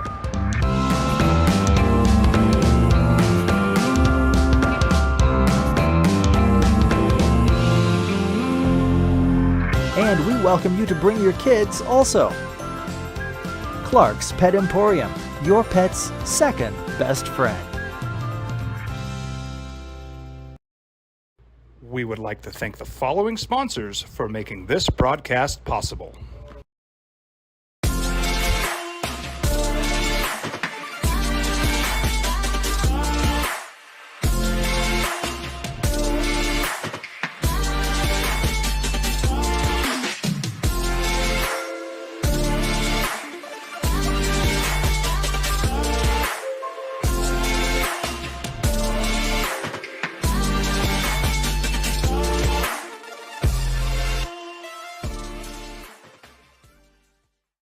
These days, it's important to know people and businesses you can trust. There's a lot of places where you can buy a vehicle, but there's only a few local dealerships where you'll find honest people who have your best interests in mind. And Fiesta Kia is one of them. We've been helping our neighbors save money and drive dependable cars for years, and we'd love to help you. With new Kias arriving daily, you'll love our selection and the peace of mind you'll get driving a Kia from Fiesta. So stop by and see us today at Fiesta Kia on Lomas, or just start driving now at fiestakia.com.